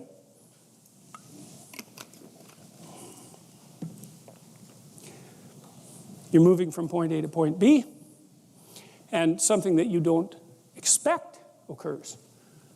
And it gets in the way. So let's say that you're living with someone and maybe you kind of like them. You're not married, so you don't like them that much because otherwise you'd ask them to marry you. But anyways, and so a quarter of you is looking for something better and 3/4 of you is half satisfied, something like that. And then the person, because we're ambivalent about such things, and then the person you discover or the person announces that they've been having an affair. Okay, so then how are you supposed to respond emotionally to that? Well, the part of you that wasn't all that committed to the relationship is kind of exhilarated by that, and then the 3/4 of you that's half satisfied is hurt, and you're going to exploit that part for sure in the ensuing discussions, and not mention oh, that's kind of exciting that you've betrayed me that way. But the point is that that's a whole. Now what's happened is a whole you have this structure that you're walking on, like ice, like the thin ice that you're skating on, and now there's a hole in it. And the hole, we don't even know how deep the hole is, but you know there's a hole there, and so now you're anxious about it, though maybe also a little bit excited because God only knows what's down there. But you don't know what to do with that hole because it could spread very badly on you. It could be that, the whole relationship was a facade, and that all your relationships have been facades, and that the reason that is because you're so damn shallow that it's impossible for you to have a relationship that isn't just a facade, and that's partly because you don't pay any attention to other people, and it's also partly because you're malevolent and selfish. So that's a nasty thing to discover. Or maybe that's the sort of person that you're attracting, which would make sense, actually, if that's the sort of person that you are. And so there are certain things that you can encounter that basically unglue you. And what happens is that those moments of being unglued travel up that entire hierarchy of presuppositions. It's like because one of the logical conclusions to being betrayed in a relationship is that you're truly a bad person.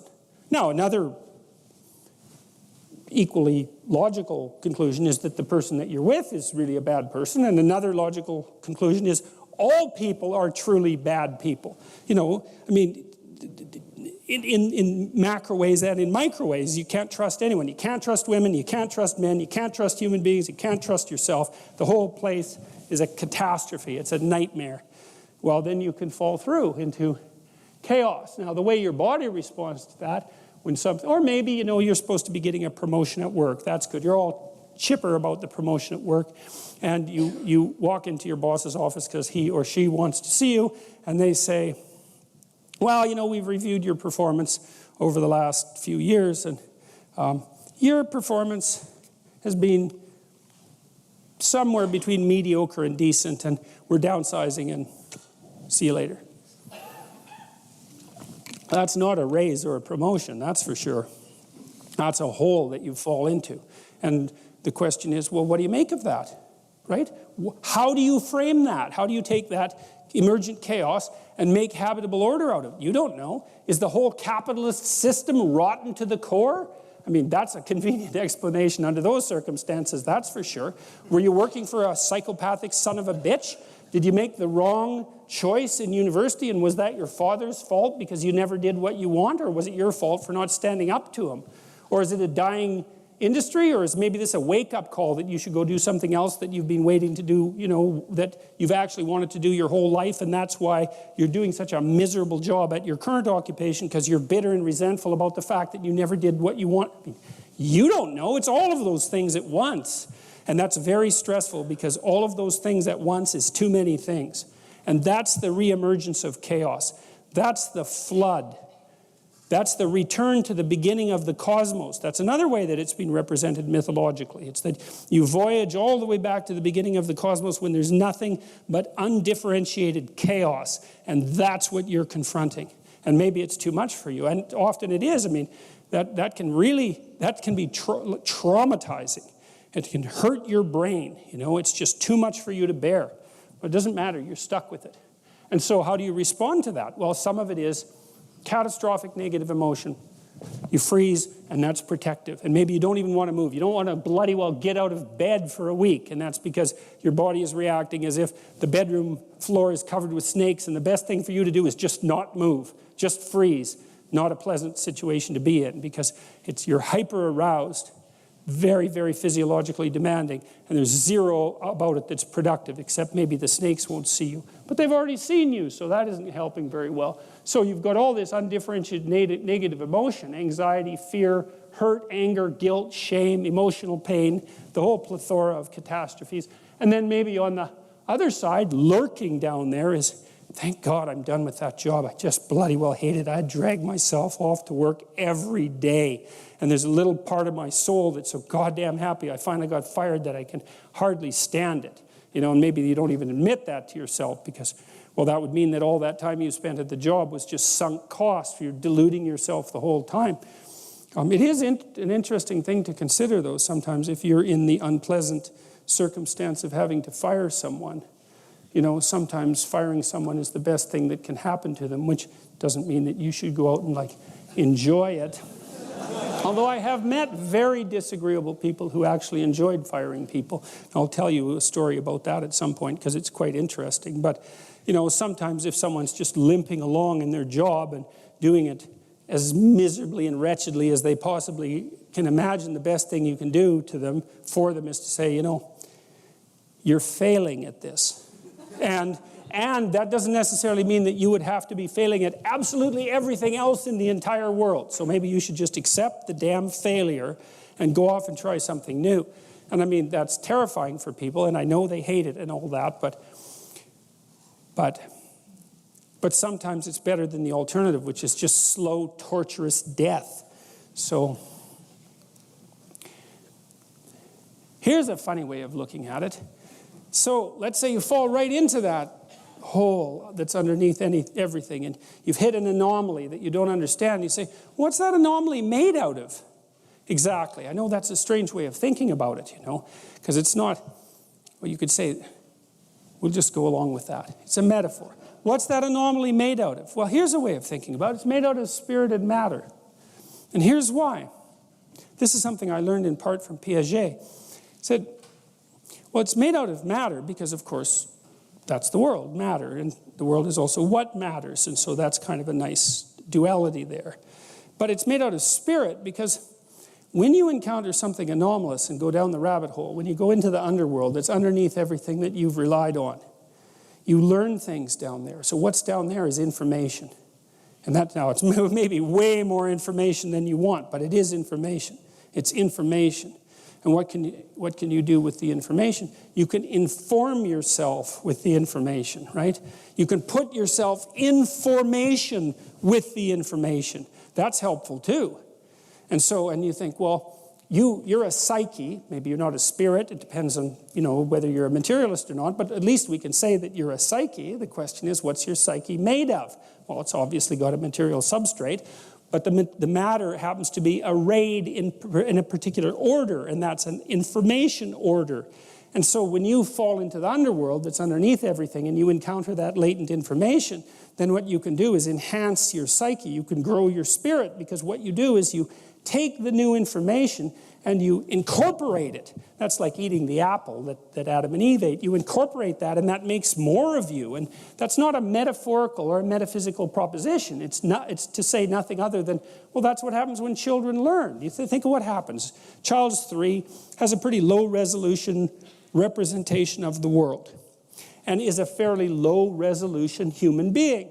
Got all the constituent elements there, but isn't differentiated in any tremendous manner. That's all still to come in the future. And so what does the child do? Explore. Well, what do they explore? Things they don't understand. That's where the information is, because you already understand what you understand. There's no information there. You go where you don't understand. That's where the information is. And out of that information, you generate a higher resolution world, and you generate a higher resolution self. And so out of the combat with the underlying dragon of chaos, you generate spirit and matter. And that's what you do when you go down into the underworld. So if it doesn't kill you, or if it doesn't make you wish you were dead, which it probably will. But there's a bunch of you that has to die down there anyway, so maybe that's not such a bad thing, because if you had this relationship that ended in betrayal, then there's something that's just not exactly right? There's something that went, and the reason I'm saying that, you think, well, that's kind of moralistic. It's like, actually, I don't mind being moralistic, in case you haven't noticed. But it's not a fair comment, because you're playing this stupid game. It's like, you live with someone, infidelity. That's the game, right? You've decided the rules. With the game comes a morality. The morality are the rules of the game. Well, then the thing collapses into infidelity. It's like, well, you played the game wrong, or it was the wrong game. One of those two. It's one of those two. You picked the damn game. And having picked the game, you can't all of a sudden say, well, no, those aren't the rules. It's like, yeah. If you pick the game, you pick the rules. And if you fail at complying with the rules, then you failed. Now, you could say, well, I could pick a different game. It's like, I don't care how you solve the problem. You're still stuck with the problem. It's a moral problem, fundamentally. And it might take some major league retooling to fix it. So you're at point A, trying to get to point B. That's not working out. You hit an anomaly. You're not getting to point B, that's for sure. You're a medical school student. You write your MCATs, which is this test you have to write to go to medical school. You get 25th percentile. I don't know who you are, but you're not a pre-med student. And maybe you never were. Right? And that's the rub, man. And so, who the hell are you? You don't know. Collapse down here into this motivational conflict, this place of motivational and emotional uncertainty and tremendous information, right? It's a place of transformation. It's the phoenix that burns. It's the burning part of the phoenix that burns. It's the journey to the underworld. It's the journey to hell. It can really be a journey to hell, because you may find out that the reason that your partner betrayed you or that you didn't get your damn promotion is because there's seriously something wrong with you, and you know it. And I don't just mean that you don't know what you're doing. I mean that there's 25% of you that is seriously aiming at things not being good. And so you fall into the underworld and you find out that, God, I just got exactly what I was aiming for. Or I got exactly what the worst part of me was aiming for. And that worst part, that's something to clean up, and that's not going to be easy, because it's got its hooks in me like something something ferocious, something seriously ferocious. And I've been toying with it for a very long time, and maybe I can't even detach it anymore. And so that's not so fun. And you see people like that in psychotherapy very frequently, or you see them wandering around on the streets like absolute catastrophic former shells of themselves, because they've hit the underworld and they ended up in hell and there's no getting out of it. And so those are the people you tend to give a wide berth to when you walk down the street. So there you are, down in the underworld, right? Back where the latent information exists, and just too much of it. And that's this. It's the same thing. It's the same thing. And that's why the Adam and Eve story is archetypal, right? Because we're always ingesting something new that knocks us into a new state of self-consciousness. And it's always a catastrophic demolition of our previous paradise. Insufficient as that paradise was, something comes along to destroy it and knocks the slats out of our life. And that's a voyage to the underworld. Out of the walled garden into chaos. And so what is all of that? Well, there's lots of ways of construing it. It's a frame transformation. There's a walled city. It's got a hole in it, because all walled cities have holes in them, right? Because everything's imperfect, and that's where the chaos comes up. And then maybe you go out there like a hero to fight the chaos and to reestablish the frame. That's what you're supposed to do. And maybe you free some information while you're doing that. Or maybe you establish a relationship. And so that's the journey. Frame, damage, chaos, voluntary confrontation, reconstitution of the world. And that's human existence. And hopefully it's not just linear. It's stepwise, right? Is that the you that emerges as a consequence of your latest catastrophe is everything that you were before plus something more.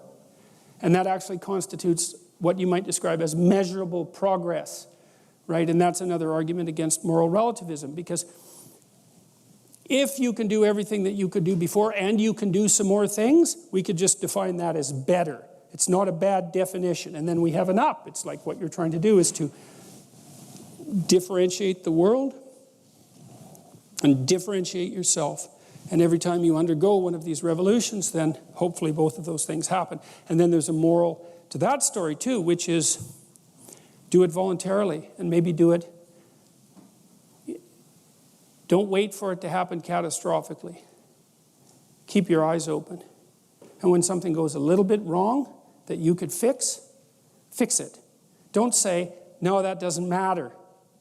Maybe it does matter. Maybe it is matter. Maybe it's exactly the matter out of which you should be built. Maybe it's the matter out of which the world should be built. And if part of you is telling you it matters, what it means is that that part is telling you that there's something there that you need to engage with. That's what it means for something to matter. I really get a kick out of the word matter, because it's got these two weird meanings, right? There's the matter that everything is made out of, that materialists think everything is made out of, and that's just dead matter. And then there's the matter that life is made out of, which is what matters.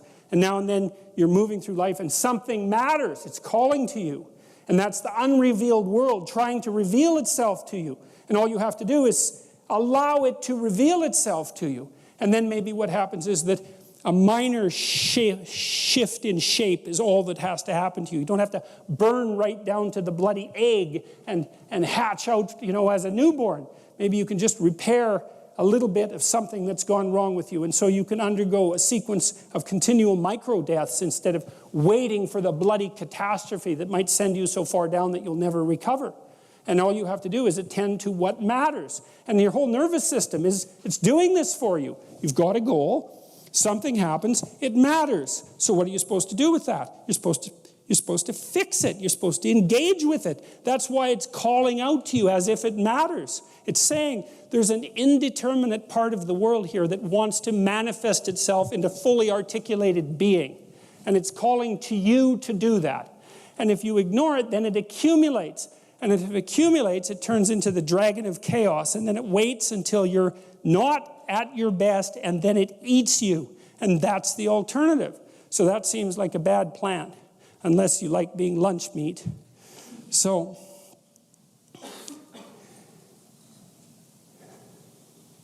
that's a long introduction to Noah.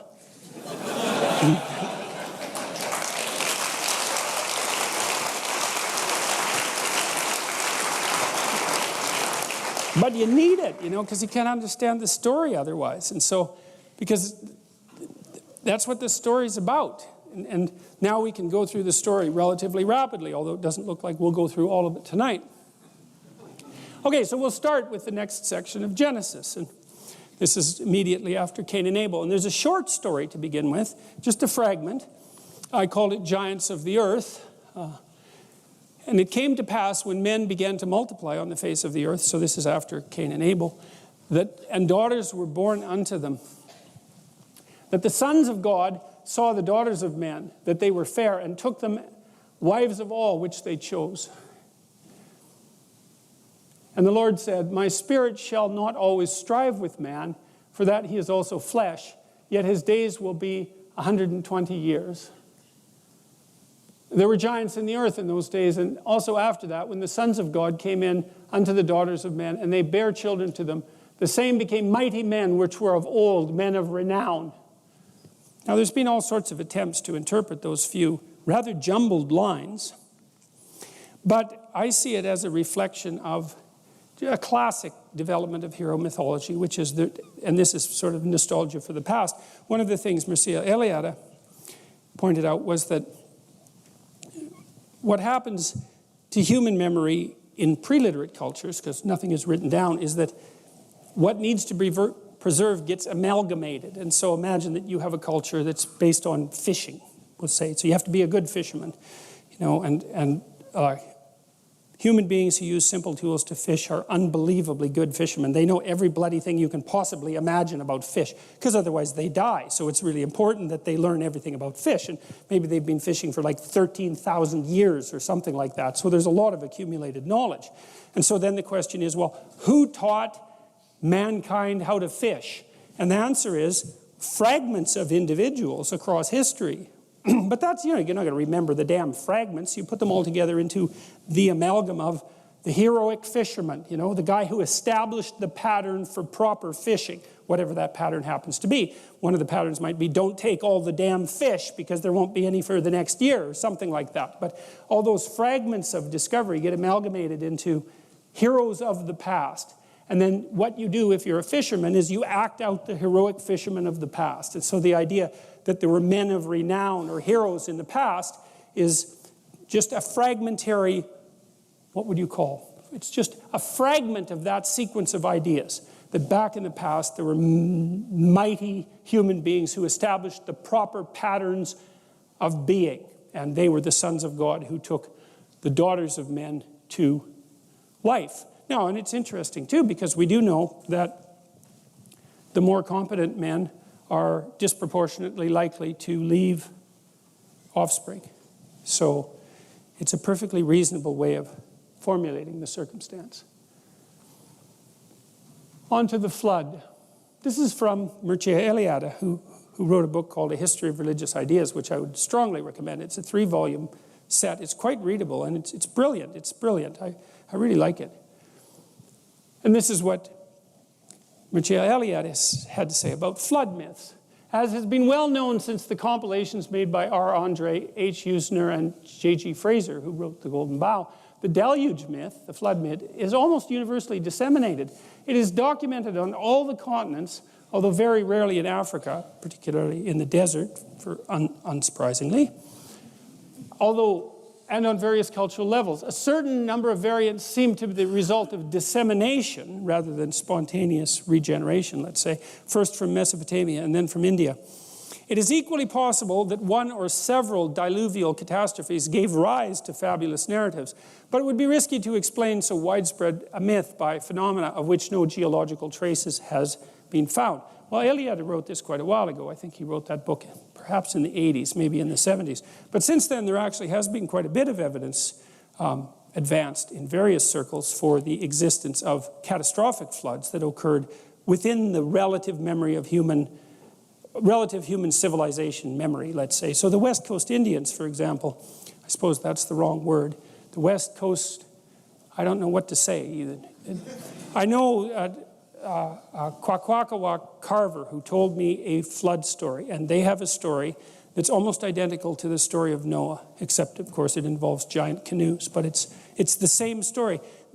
They release, if I remember correctly, a raven, but Noah releases a raven first and then a dove once the flood comes to an end. And it has a Tower of Babel issue, too, the same story. So the canoes are all put together. It's not one giant canoe, it's a bunch of canoes all together. They ride out the flood.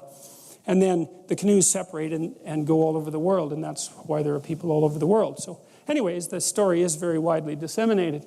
But, there were floods in North America not that long ago. So there were floods, you can look up the Missoula floods, 15,000 to 13,000 years ago. And the Kwakwaka'wakw people have probably been on the West Coast for something like 13 to 14,000 years. So, and, you can maintain an oral tradition for a very, very long time. You think, no, but traditional societies don't change. That's why they're traditional. And so they have the same stories over generations. They remember the same stories.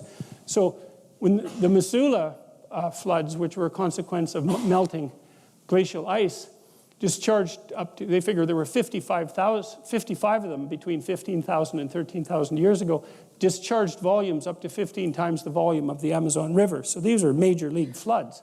And then Sears et al. Published a paper in 2008 called Climate Change and Post-Glacial Human Dispersals in Southeast Asia, claiming that there were multiple floods, particularly affecting Southeast Asia between 15,000 and 7,000 years ago. So Iliad might be a bit wrong about the notion that there were no geological traces of such catastrophic flooding. But anyways, it doesn't matter because we're still looking at this from a psychological perspective, and that's fine. The majority of the flood myths seem in some sense to form part of the cosmic rhythm. The old world, peopled by a fallen humanity, is submerged under the waters. And sometime later, a new world emerges from the aquatic chaos. In large number of variants, the flood is the result of the sins or ritual faults of human beings. Sometimes it results simply from the wish of a divine being to put an end to mankind. The chief causes lie at once in the sins of men and the decrepitude of the world. It's a brilliant analysis, partly because it draws this lovely parallel between, which I mentioned a bit earlier, between the fact that things go wrong all by themselves, but that you can speed that along by not paying any attention, So if you're in a relationship, relationship takes an awful lot of maintenance. And when it needs to be maintained because you start developing some distance from the person that you have the relationship with, and then that starts to become tinged with a little bit of dislike, and hopefully not contempt, but a little bit of dislike, and maybe some emotional distance. And you feel that, and you think, well, it's hard to tell what you think, but you feel that anyways. You know that that's emerged. And so then you have a chance at that point to repair whatever's gone wrong. And that would require some retooling on both of your parts, maybe one person more than the other, but whatever. It would require a serious discussion like, look, I've noticed that this has been happening, and maybe it's you and maybe it's me, and we should probably figure it out, because if it was you, that'd be convenient and everything, but if it was me, then I'd like to fix it, because then it would be fixed. And so that's why you listen to your partner, because they might tell you that there's something stupid about you that you don't know, and then if you could fix that, then you wouldn't have to be stupid in that way anymore. And it's actually one of the it's one of the genuinely useful features of having a partner, because do you really want to be stupid and then continue to repeat your mistakes ad nauseum for the rest of your life? I know it's more convenient to do that than to have a knock down, drag them out argument about just exactly why you're stupid and how you could fix it. But still, it's better to have the argument. So the chief causes lie at once in the sins of men and the decrepitude of the world. And the sins there are generally either acts of commission, where people do things that they know to be wrong, or they fail to do things that they know would be right. Doesn't really matter. Sins of commission are usually judged more harshly, say within the Judeo-Christian tradition, but I think there might be a bit of an error in that, because sins of omission can be a real catastrophe. And so here's a flood idea. You tell me what you think about this. So, so there's this idea that a judgmental being will flood you out if you continue on your wayward ways. And that seems like a little bit of, it's one of the examples of Jehovah being a little on the harsh side in the Old Testament, not something that modern people really approve of so much, because we like our gods sort of domesticated, let's put it that way. And unfortunately, that isn't how it tends to work. But I've often thought about the reaction in North America to the hurricane in New Orleans.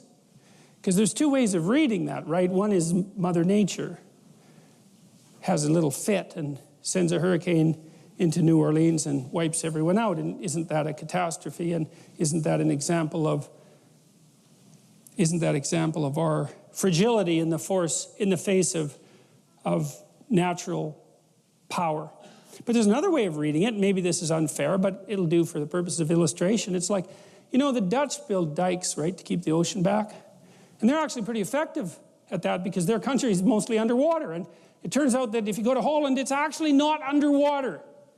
And so their dikes are working. And so the Dutch, who are very organized people, and they better be because their country is supposed to be underwater, right? So you better be organized if your country is supposed to be underwater. And so they are very organized, and they have a rule for their dikes, which is they try to estimate the worst possible oceanic storm that will come in 10,000 years and make sure that the dikes will withstand that. Well, from my reading, the Army Corps of Engineers in New Orleans built the dikes for a storm every 100 years. And that's not so good because we live about 80 years, let's say, so that means the probability that one of those storms is going to come whipping by in a lifespan is pretty damn high. And then, so that perhaps wasn't the wisest of planning, especially because some of New Orleans is actually supposed to be underwater. And then worse, Mississippi is a state that's quite well known for its corruption. And so you might also say that a tremendous amount of the money and time and resources that could have and should have and was planned to go towards fixing the problem didn't. And so the hurricane came along and, oh my God, wasn't it a natural disaster? And the question is, what bloody well makes you so sure that it was a natural disaster? Right? Because if the infrastructure would have been maintained and built to the specifications that were certainly technically possible and would have actually been less expensive in the long run to build, and everyone knew it, and the hurricane came along and wiped out the city, why do you think that's a natural disaster? To me, that's a natural example, if you think about it from a metaphorical perspective, of a judgmental God deciding to use a flood to teach a moral lesson. And you might say, well, that's pretty harsh. What about all those flood survivors? It's like, yeah, well, the whole flood thing was kind of harsh. And so pointing out that there were steps that could have been taken and also that I doubt in the aftermath have been taken, even though everyone knows now exactly what had happened, is you might consider it a diagnosis. But it's irrelevant because what I'm really trying to tell you is how the mythological stories would line up on this, because you can tell a story about Mother Nature manifesting her catastrophe and potential for tragedy, or you could tell another story of an absolute failure of the human social structure and the human individual level because of the corruption to address a problem that everyone knew was there. And so that's a good example of how the flood comes when you're not behaving properly. And one of the things that's quite interesting about the Old Testament and the people who wrote it is that they always assumed that if the flood comes, that meant you weren't prepared. If that's the rule, right? It's like the a priori axiom. They think, you got flooded out? Hey, you weren't prepared enough. Well, how can you tell? Well, you got flooded out, right? That's the evidence. And you might say, well, that's not very fair. It's like, fair isn't the point. The point is, do you want to get flooded out again or not? Because fair would be, well, you better figure out why you got flooded out and fix it so it doesn't happen again. And that's the moral thing to do when you're thinking about morality, as walking the path that's most appropriate to get to the destination that you think would be the best possible destination. By the mere fact that it exists, that is, it lives and produces. The cosmos gradually deteriorates and ends by falling into decay. That is the reason why it has to be recreated. In other words, the flood realizes on the macrocosmic scale what is symbolically affected during the New Year festival, the end of the world and the end of a sinful humanity, in order to make a new creation possible. Well, that's an interesting. There's a lot of information packed into those few lines that Eliade wrote, because he also, in the Mesopotamian rituals, the Mesopotamians would act out the collapse of the kingdom into chaos, essentially, at the New Year's festival. It's kind of what you do when you make resolutions, because like it's a degenerate, what you'd say is our proclivity to make New Year's resolutions, sort of a degenerate ritual. And I don't mean that it's bad, I mean that it's the remnants of something much grander. So the idea was, well, the Mesopotamians would take their emperor outside the city, the walled city, and once a year, and they would make him kneel, and they'd take off all his king clothes, and then they'd whack him with a glove, if I remember correctly. The priest would do that, and then they'd make him recount all the ways that he wasn't being a good emperor that year. He wasn't being a good Marduk, because that was who he was supposed to be on earth, and that's the guy with eyes all the way around his head, speaks magic words and transforms chaos into order. That's what the emperor is supposed to do. And so the question would be, okay, you're emperor. It's like, have a little humility here, because you're not God incarnate. You probably made some mistakes. Can you think of any ways in the last year that you didn't take every advantage of every opportunity you possibly could have to take some spare chaos and transform it into habitable order? That's a good thing to think about. Well, that's what you're thinking about when you make a New Year's resolution, even though you don't know it. It's like, well, could you be a better person in the upcoming year? Well,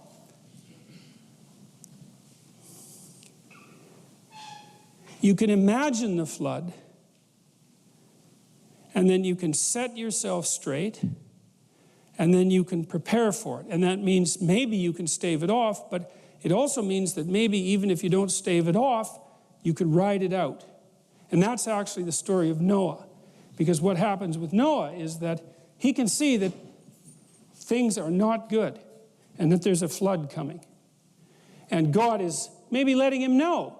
And it says in the story that Noah walked with God. Remember, and that's what Adam did before he got all self-conscious about the whole thing. He walked with God. We'll talk about that more next time. But what that would mean maybe is because Noah was straight and he put himself together, and his familial relationships were good, because it also says that his antennae were working. And he could see a little farther into the future than someone whose vision was completely obscured by fog and chaos. And he could tell that things were not going to go well. And so he prepared for it. And because he prepared for it, well, then things actually went pretty well for Noah, even though the flood came. And so that's an interesting thing, because that's an indeterminate issue in human existence. How big a hurricane would it take to wipe out New Orleans if everyone was prepared? Well, you're not going to wipe out the Dutch. I mean, that's going to be a tough one, man. You're going to have to conjure up a pretty damn big storm to take out their dikes. Well, how thoroughly defended could New Orleans be if nobody in the municipal and state governments was corrupt? Well, end of the hurricane problem, because that's something that we could clearly deal with. We know how to do it. And the same applies in your own life, is that there are floods coming. You can bloody well be sure of that. That's absolutely 100% certain. Some of them are going to be personal. Some of them are going to be familial. Some of them are going to be social and political and economic. It's like, are they going to be catastrophes for you? Or are you going to ride them out? Are you going to prepare? Well, the first issue might be, well, do you have your act together well enough to see them coming with enough advance warning so that you can take proper measures? Maybe just to sidestep it. Maybe just don't go where the flood is going to be. That's a simple thing. But maybe you don't have that luxury, right? And so it is going to be a catastrophe. Maybe someone in your family is going to get really, really sick, right? And maybe there's just a tiny pathway through that everything doesn't fall apart. It doesn't end in divorce. It doesn't end in death. It doesn't end in sorrow. It doesn't end in catastrophe. But the margin of error is like slimmed down to virtually zero. And every imperfection that you bring to that situation is going to increase the probability that that tragedy is going to turn into something indistinguishable from hell. And that's coming. It's coming your way. Absolutely, certainly. And so then you might think, well, since it's coming your way, maybe the best thing to do is to put yourself together so that when it comes, it can be the least amount of awful possible. So I'll close with a story. This was a very affecting story for me. My mother-in-law had frontotemporal dementia, and she developed it quite young. She was about 55, something like that. And her husband, who was very extroverted, man-about-town guy. I grew up in a small town. Everybody knew him. He was charismatic, drank too much, charismatic, good businessman, quite a remarkable person, a real character. But not exactly a family man, even though he provided for his family very well. But when his wife got sick, he really took care of her, man. It was something to see, because that's no joke, dealing with someone who has Alzheimer's for all intents and purposes, because they get taken away from you piece by piece, and that is not pretty. And then it's also hard, right? Not only is it catastrophic, but it's hard. And Jesus, he just stepped into that like perfectly. And it was way less awful than it could have been. It was just a tragedy. It wasn't hell. And then I was there when she died, and my wife's family are actually pretty good at dealing with death. As it turns out, my wife's sister is a palliative care nurse, and you have to be a pretty tough cookie to be a palliative care nurse, but you can do it, which is pretty interesting, because that means that you can go make relationships with people at the last stages of their life that are genuine relationships, and people just die on you nonstop. And yet, you know, she's a competent, alive, alert, fun person. It's like 2 thumbs up for her, man. That's someone you can rely on in a tragedy. And her other sister is a pharmacist, and my wife has volunteered in palliative care wards and is also very good at taking care of people who are genuinely not in good health. And so we were there when my mother-in-law died, and of course, you can imagine, here's a deathbed situation for you. Your mother-in-law is dying and everyone's at each other's throats. It's like, you think that's uncommon, then your eyes aren't open, because it's plenty bloody common. And then it's not just a tragedy, it's hell. And like, maybe you can stand the tragedy, but you can't stand the hell. And in this situation, that isn't what happened, is everybody pulled together, and what happened was, well, she died. But what was so interesting was the family actually came together more tightly as a consequence. And so, although there was something taken away on the one hand, there was something gained on the other that wasn't trivial. And I'm not trying to be all optimistic and, you know, isn't the universe a wonderful place about all this? Like, someone died in an ugly way, and it was harsh. But God, it was a hell of a lot better than it could have been, and maybe it was good enough. That's the thing, you know, is that this is something that I constantly wonder, is that if people did what they could to speak the truth and pay attention, then maybe the tragedy that's part of life wouldn't have to deteriorate into the unbearable hell that doesn't have to be part of life.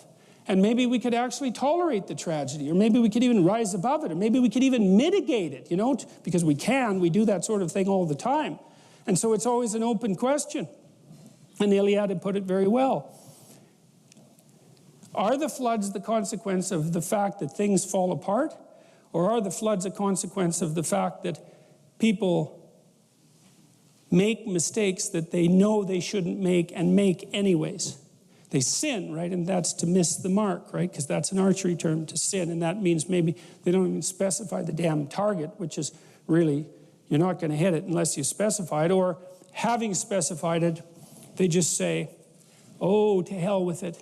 It's not that important. It's like, you got to be careful when you say something like, to hell with it.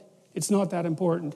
Because one of the things that might happen to you if you say, to hell with it, it's not that important, is that you might actually end up in hell for a pretty prolonged period of time, or maybe for the remainder of your miserable existence, because it's certainly the case that people do exist there, and I've seen them exist there, and once you're there, it's no simple matter to get the hell out.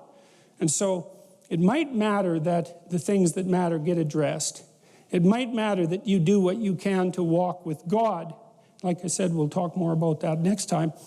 And it might be that that is how you build an ark and are protected from the flood, even if the damn thing comes. And the thing is, it will. And this is a funny thing, too, that I've noticed about our education system and the way we teach students. And their trigger warnings and all of that absolute rubbish.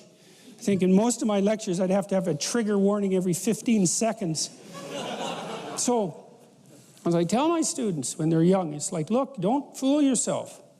You know, you're going to develop a serious illness, at least one, maybe 2 or 3, and one of them is likely to be chronic.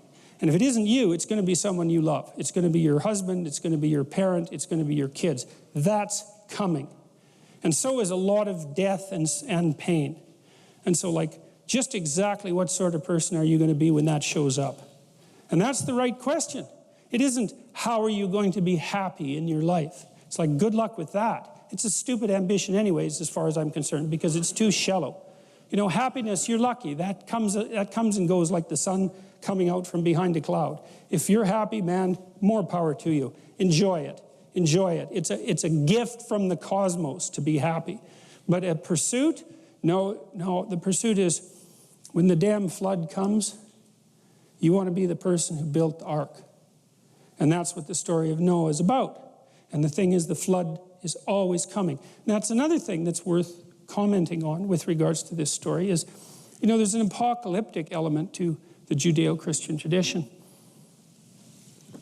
There's an idea that the end of the world is always at hand and that you should prepare to be judged. And the thing about that is it's true. And the reason it's true is because the end of your world is at hand, and it will certainly come. And when it comes, you will be judged, because it will be up to you to figure out what to do with the fact that your world just collapsed. And that'll be a moral problem of ultimate severity, because it'll push you right to your limits, and you'll find out exactly where your unaddressed weaknesses lie, because that's what happens in a crisis. And so the reason that that's an archetypal reality, and it lurks underneath the entire Judeo-Christian structure, the apocalypse, the impending apocalypse, is because we always live in apocalyptic times, and your world is always, in small ways and large ways, coming to an end. And so what do? You prepare for it. You prepare for your world to come to an end. And then maybe when the end comes, you get another world. That'd be a good deal. So we're ready for this next week.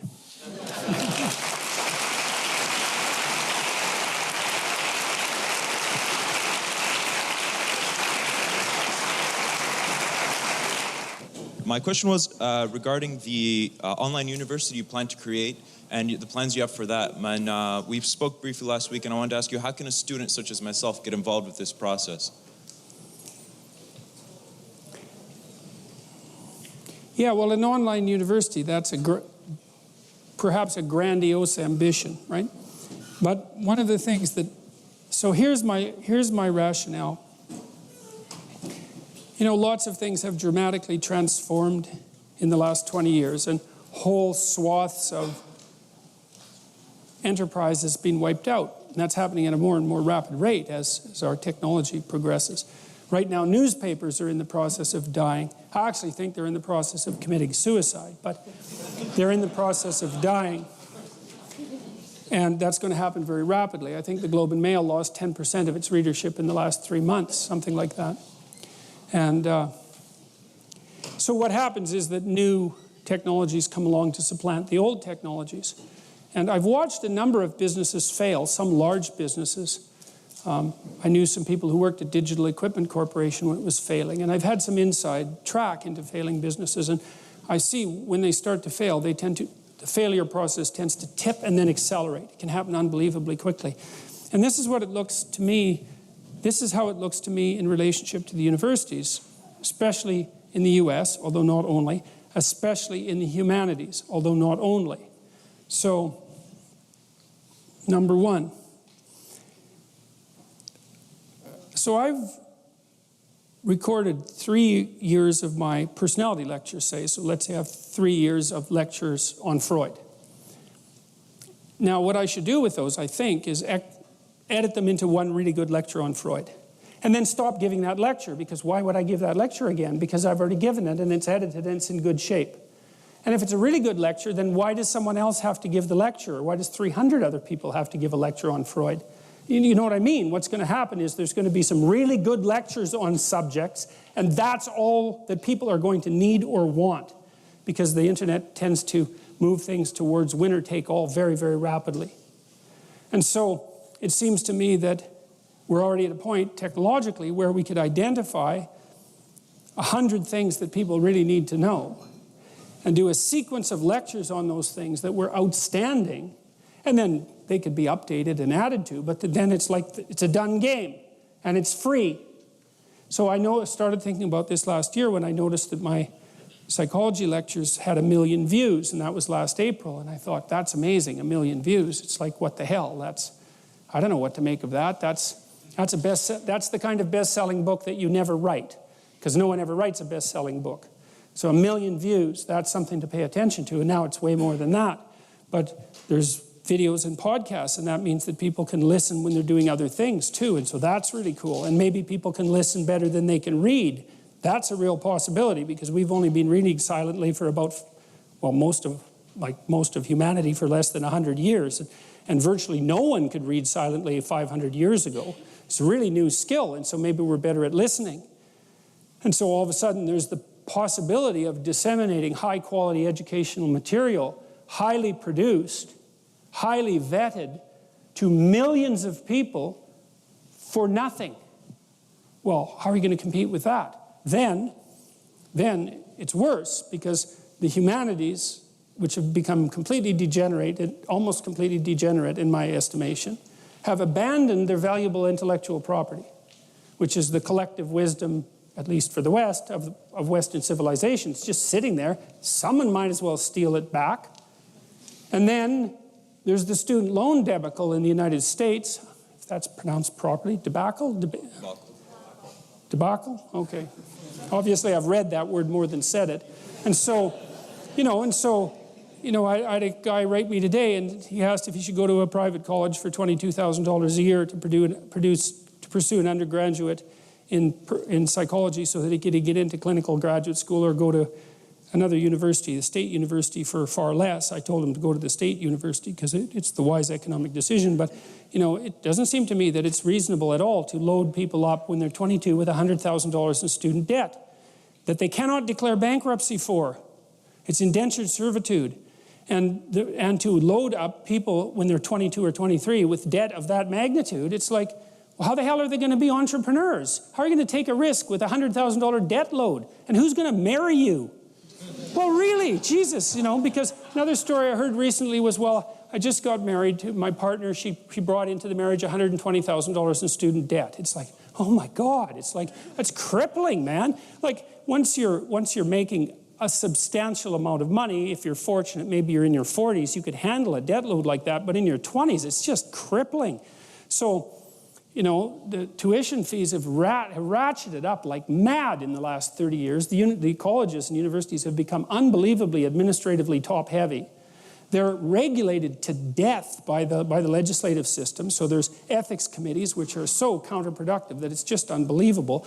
There's this entire whole new monstrous hyper-accommodation movement that borders on, I'll make a video about that soon enough. That's absolutely pathological. And there's this whole postmodern neo-Marxist idiocy that's going on in the universities. And so how many mistakes does an institute, plus students aren't being taught how to speak, they're not being taught how to debate, they're not being taught how to write, and they don't read difficult things. They read French intellectual postmodernists, right? And they probably don't read those either.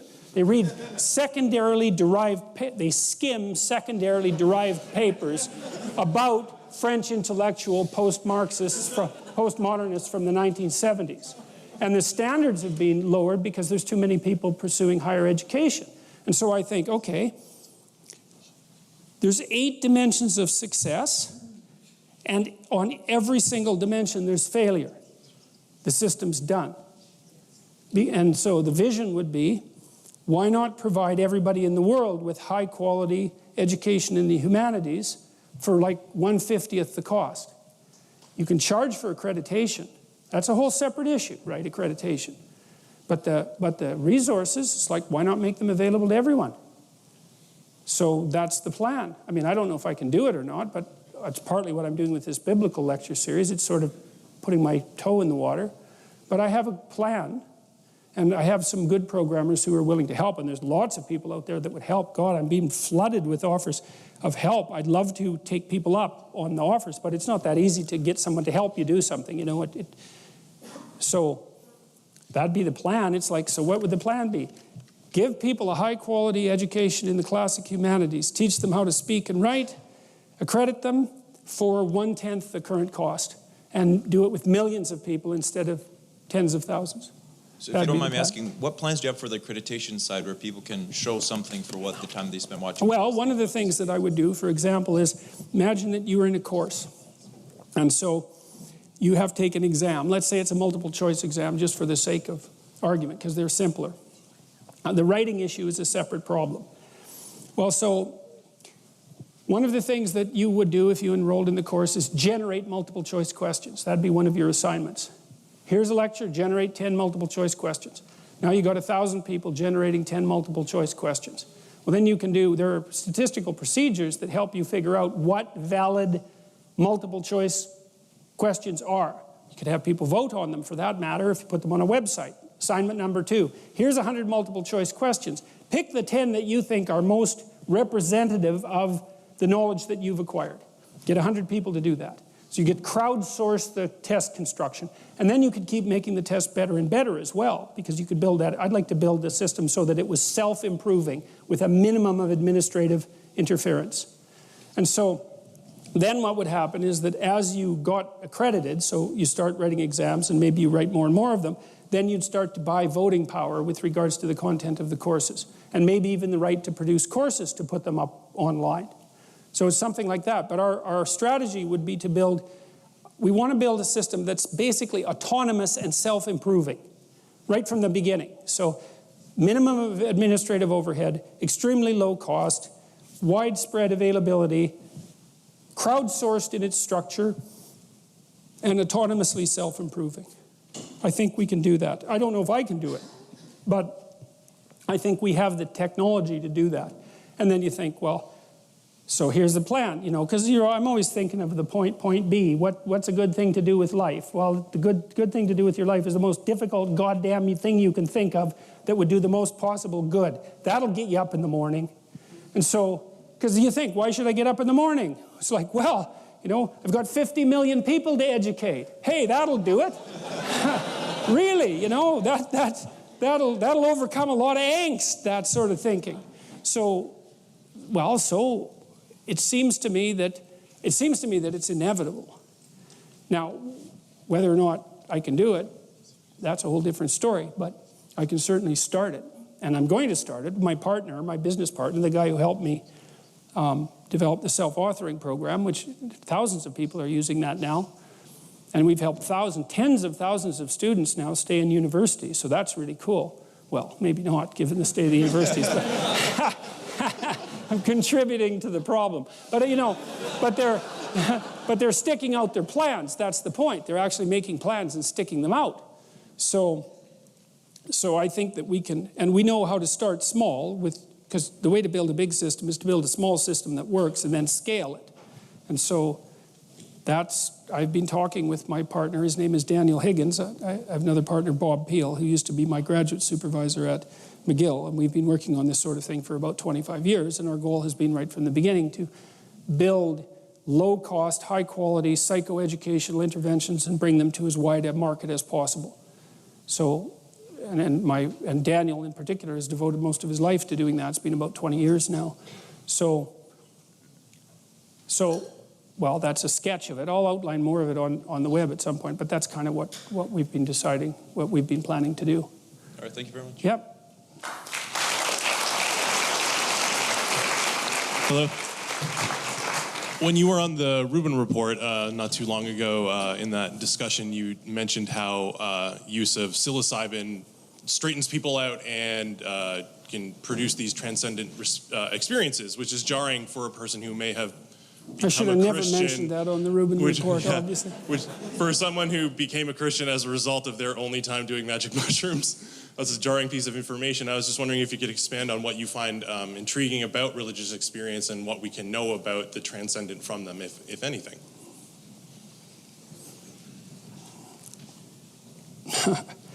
That's a tough one, man.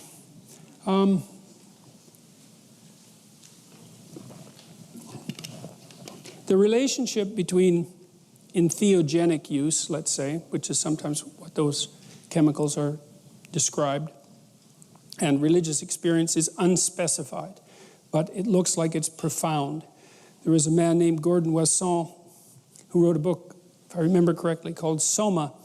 He was investigating the potential use of Amanita muscaria mushrooms among the people who wrote the Hindu holy scriptures thousands of years ago, and he felt that he identified the chemical that they were using, the sacred drink.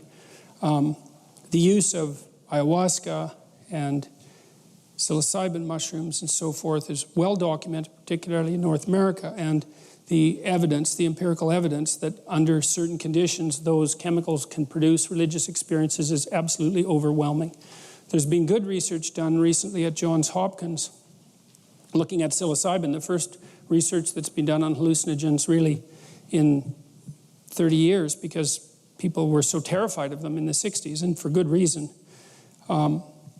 indicated that the people that they dosed with psilocybin, about 75% of them had a mystical experience, which they regarded as one of the 3 to 5 most important experiences of their life.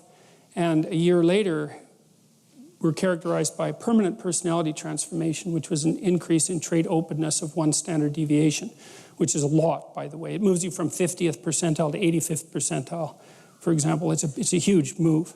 And that looked permanent. Now, whether or not that's a good thing, that's a whole different issue. But they're very, very powerful. And they also did some recent research showing that psilocybin mushrooms were an unbelievably effective smoking cessation intervention. So if I remember correctly, and I may have this wrong because it's been a while since I read it, they had an 80% success rate in stopping people from using tobacco with 1 psilocybin experience. And so, well, so those things are all of that's very interesting to me, and I don't exactly know what to make of it. I don't know what to make of it at all, not even a little bit. But the evidence for the relationship between mystical experiences and hallucinogen use of certain types is incontrovertible, and I don't think anybody else knows what to derive from that. I mean, one conclusion is something like religious experiences are a common concomitant of going temporarily insane. And that it's not a bad hypothesis because you see, for example, in the prodroma of illnesses like schizophrenia, and sometimes manic depressive disorder too, on the manic end, you do see the emergence often of religious type delusions. It's not that common, but it's not uncommon. So it's definitely the case that if your brain function has been detrimentally affected, one of the consequences can be experiences that are subjectively experienced as indistinguishable from the religious. You also see the same thing in cases of epilepsy, especially in the prodroma. So if you have an epileptic condition, sometimes you know that you're going to have a seizure. You can feel it mounting, and often, or at least occasionally, those experiences are associated with an elevation of religious sensation, deepening meaning that increases in its depth and complexity until it's overwhelming, and that's what subjectively brings on the seizure. Now, God only knows how to disentangle causality in a circumstance like that. Dostoevsky had seizures like that, by the way. So the pessimistic viewpoint is religious phenomenology is a consequence of brain disorder. The positive side, more positive side, is no, religious experience is a category of experience that's within the realm of human possibility. And there are different modes of eliciting it. And we know that there are many modes of eliciting it. Fasting can elicit it. Dancing under some circumstances. Music can elicit it. Music elicits it regularly. I mean, basically, as far as I'm concerned, rock concerts are indistinguishable from religious rituals. They're rituals, not like they don't come with a dogmatic overlay, let's say, but the ritualistic structure is there. And maybe it's there just listening to music. What that means for the investigation of hallucinogens, I have no idea. And I would also certainly use the caution that Carl Jung developed when he was talking about hallucinogens, and he did that, I think, only a very brief number of times. And I think in relationship to Aldous Huxley's original work on mescaline experiences, he said, beware of wisdom that you didn't earn. And that's very, very smart. So I would say there's something to be learned about, there's a lot to be learned about hallucinogens. There may be something to be learned from them. But having said that, if you play with fire, you end up burnt, generally speaking. So all due caution is in effect. So one more. I know you're an Aldous Huxley fan, so I thought I'd ask you this question. After reading his book, Doors of Perception, in which he gives an account of his experience taking the psychedelic drug mescaline, he stated that in the final stages of egolessness, there is an obscene knowledge that all isn't all, that all is actually each. He then went on to say that this is as near, I take it, as a finite mind can ever get to perceiving everything that is happening in the universe. I was wondering if maybe you could explain what that means, because I've been trying to understand it for a month.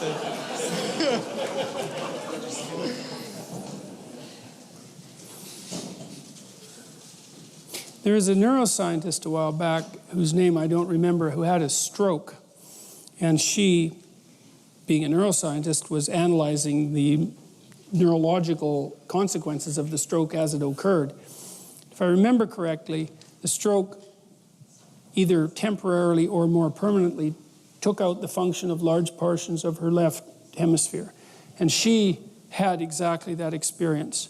It was an experience of ego dissolution, something like that. The felt sense of identity shifting from that sort of narrow boundary, maybe that you would define by the boundary of your physical being, into something that was much broader and much.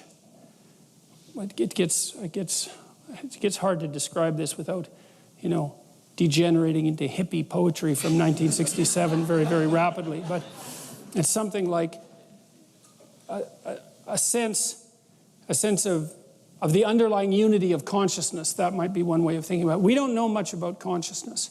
In fact, I don't think we know anything about consciousness. And obviously, consciousness is something that we all share, but it's also something that we seem to also experience individually. But maybe our individual consciousnesses are something like the manifestations of something that's a more unified consciousness underneath. I mean, that's hardly an original idea. But it does seem to be the case that under some circumstances, there are neurological transformations that make that link more apparent, assuming that the link exists. Now, you could say, well, no, they're just producing a delusion. But the funny thing about, delusions is that you got to think, well, how do you know something's a delusion? And the answer to that has to be something like, well, hardly anyone else thinks it. That would be criteria number one. But criteria number two would be, if you act on the delusion, does your ship sink? Because if your ship sinks, then it was a delusion. It's something like that.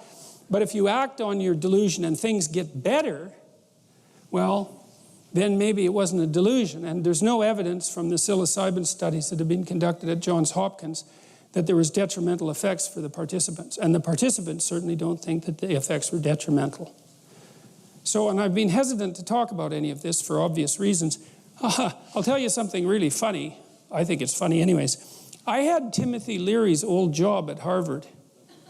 So, and so Leary's a good object lesson in being very careful about this sort of thing, because it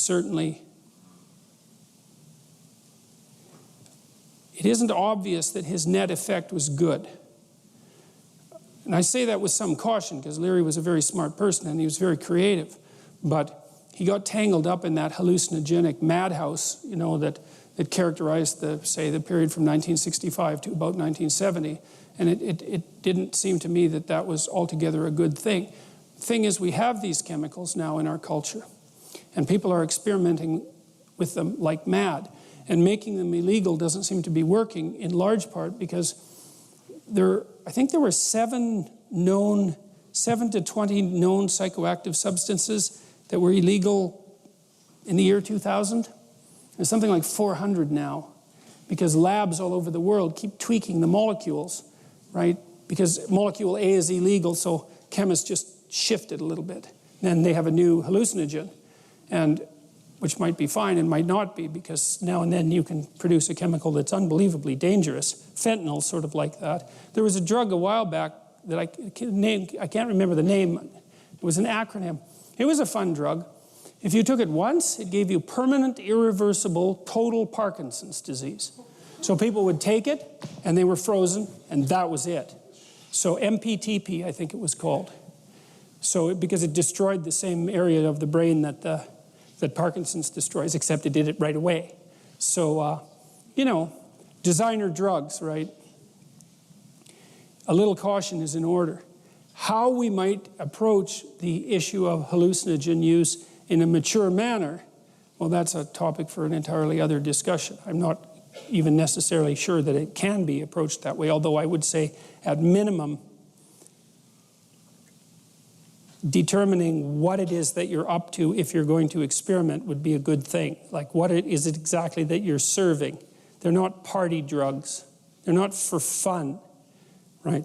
Whatever they are, that's not what they're for. And so maybe they could be used by people who are carefully orienting themselves towards the good, although I wouldn't say that that should be read as a recommendation. Thank you. Yeah. Right.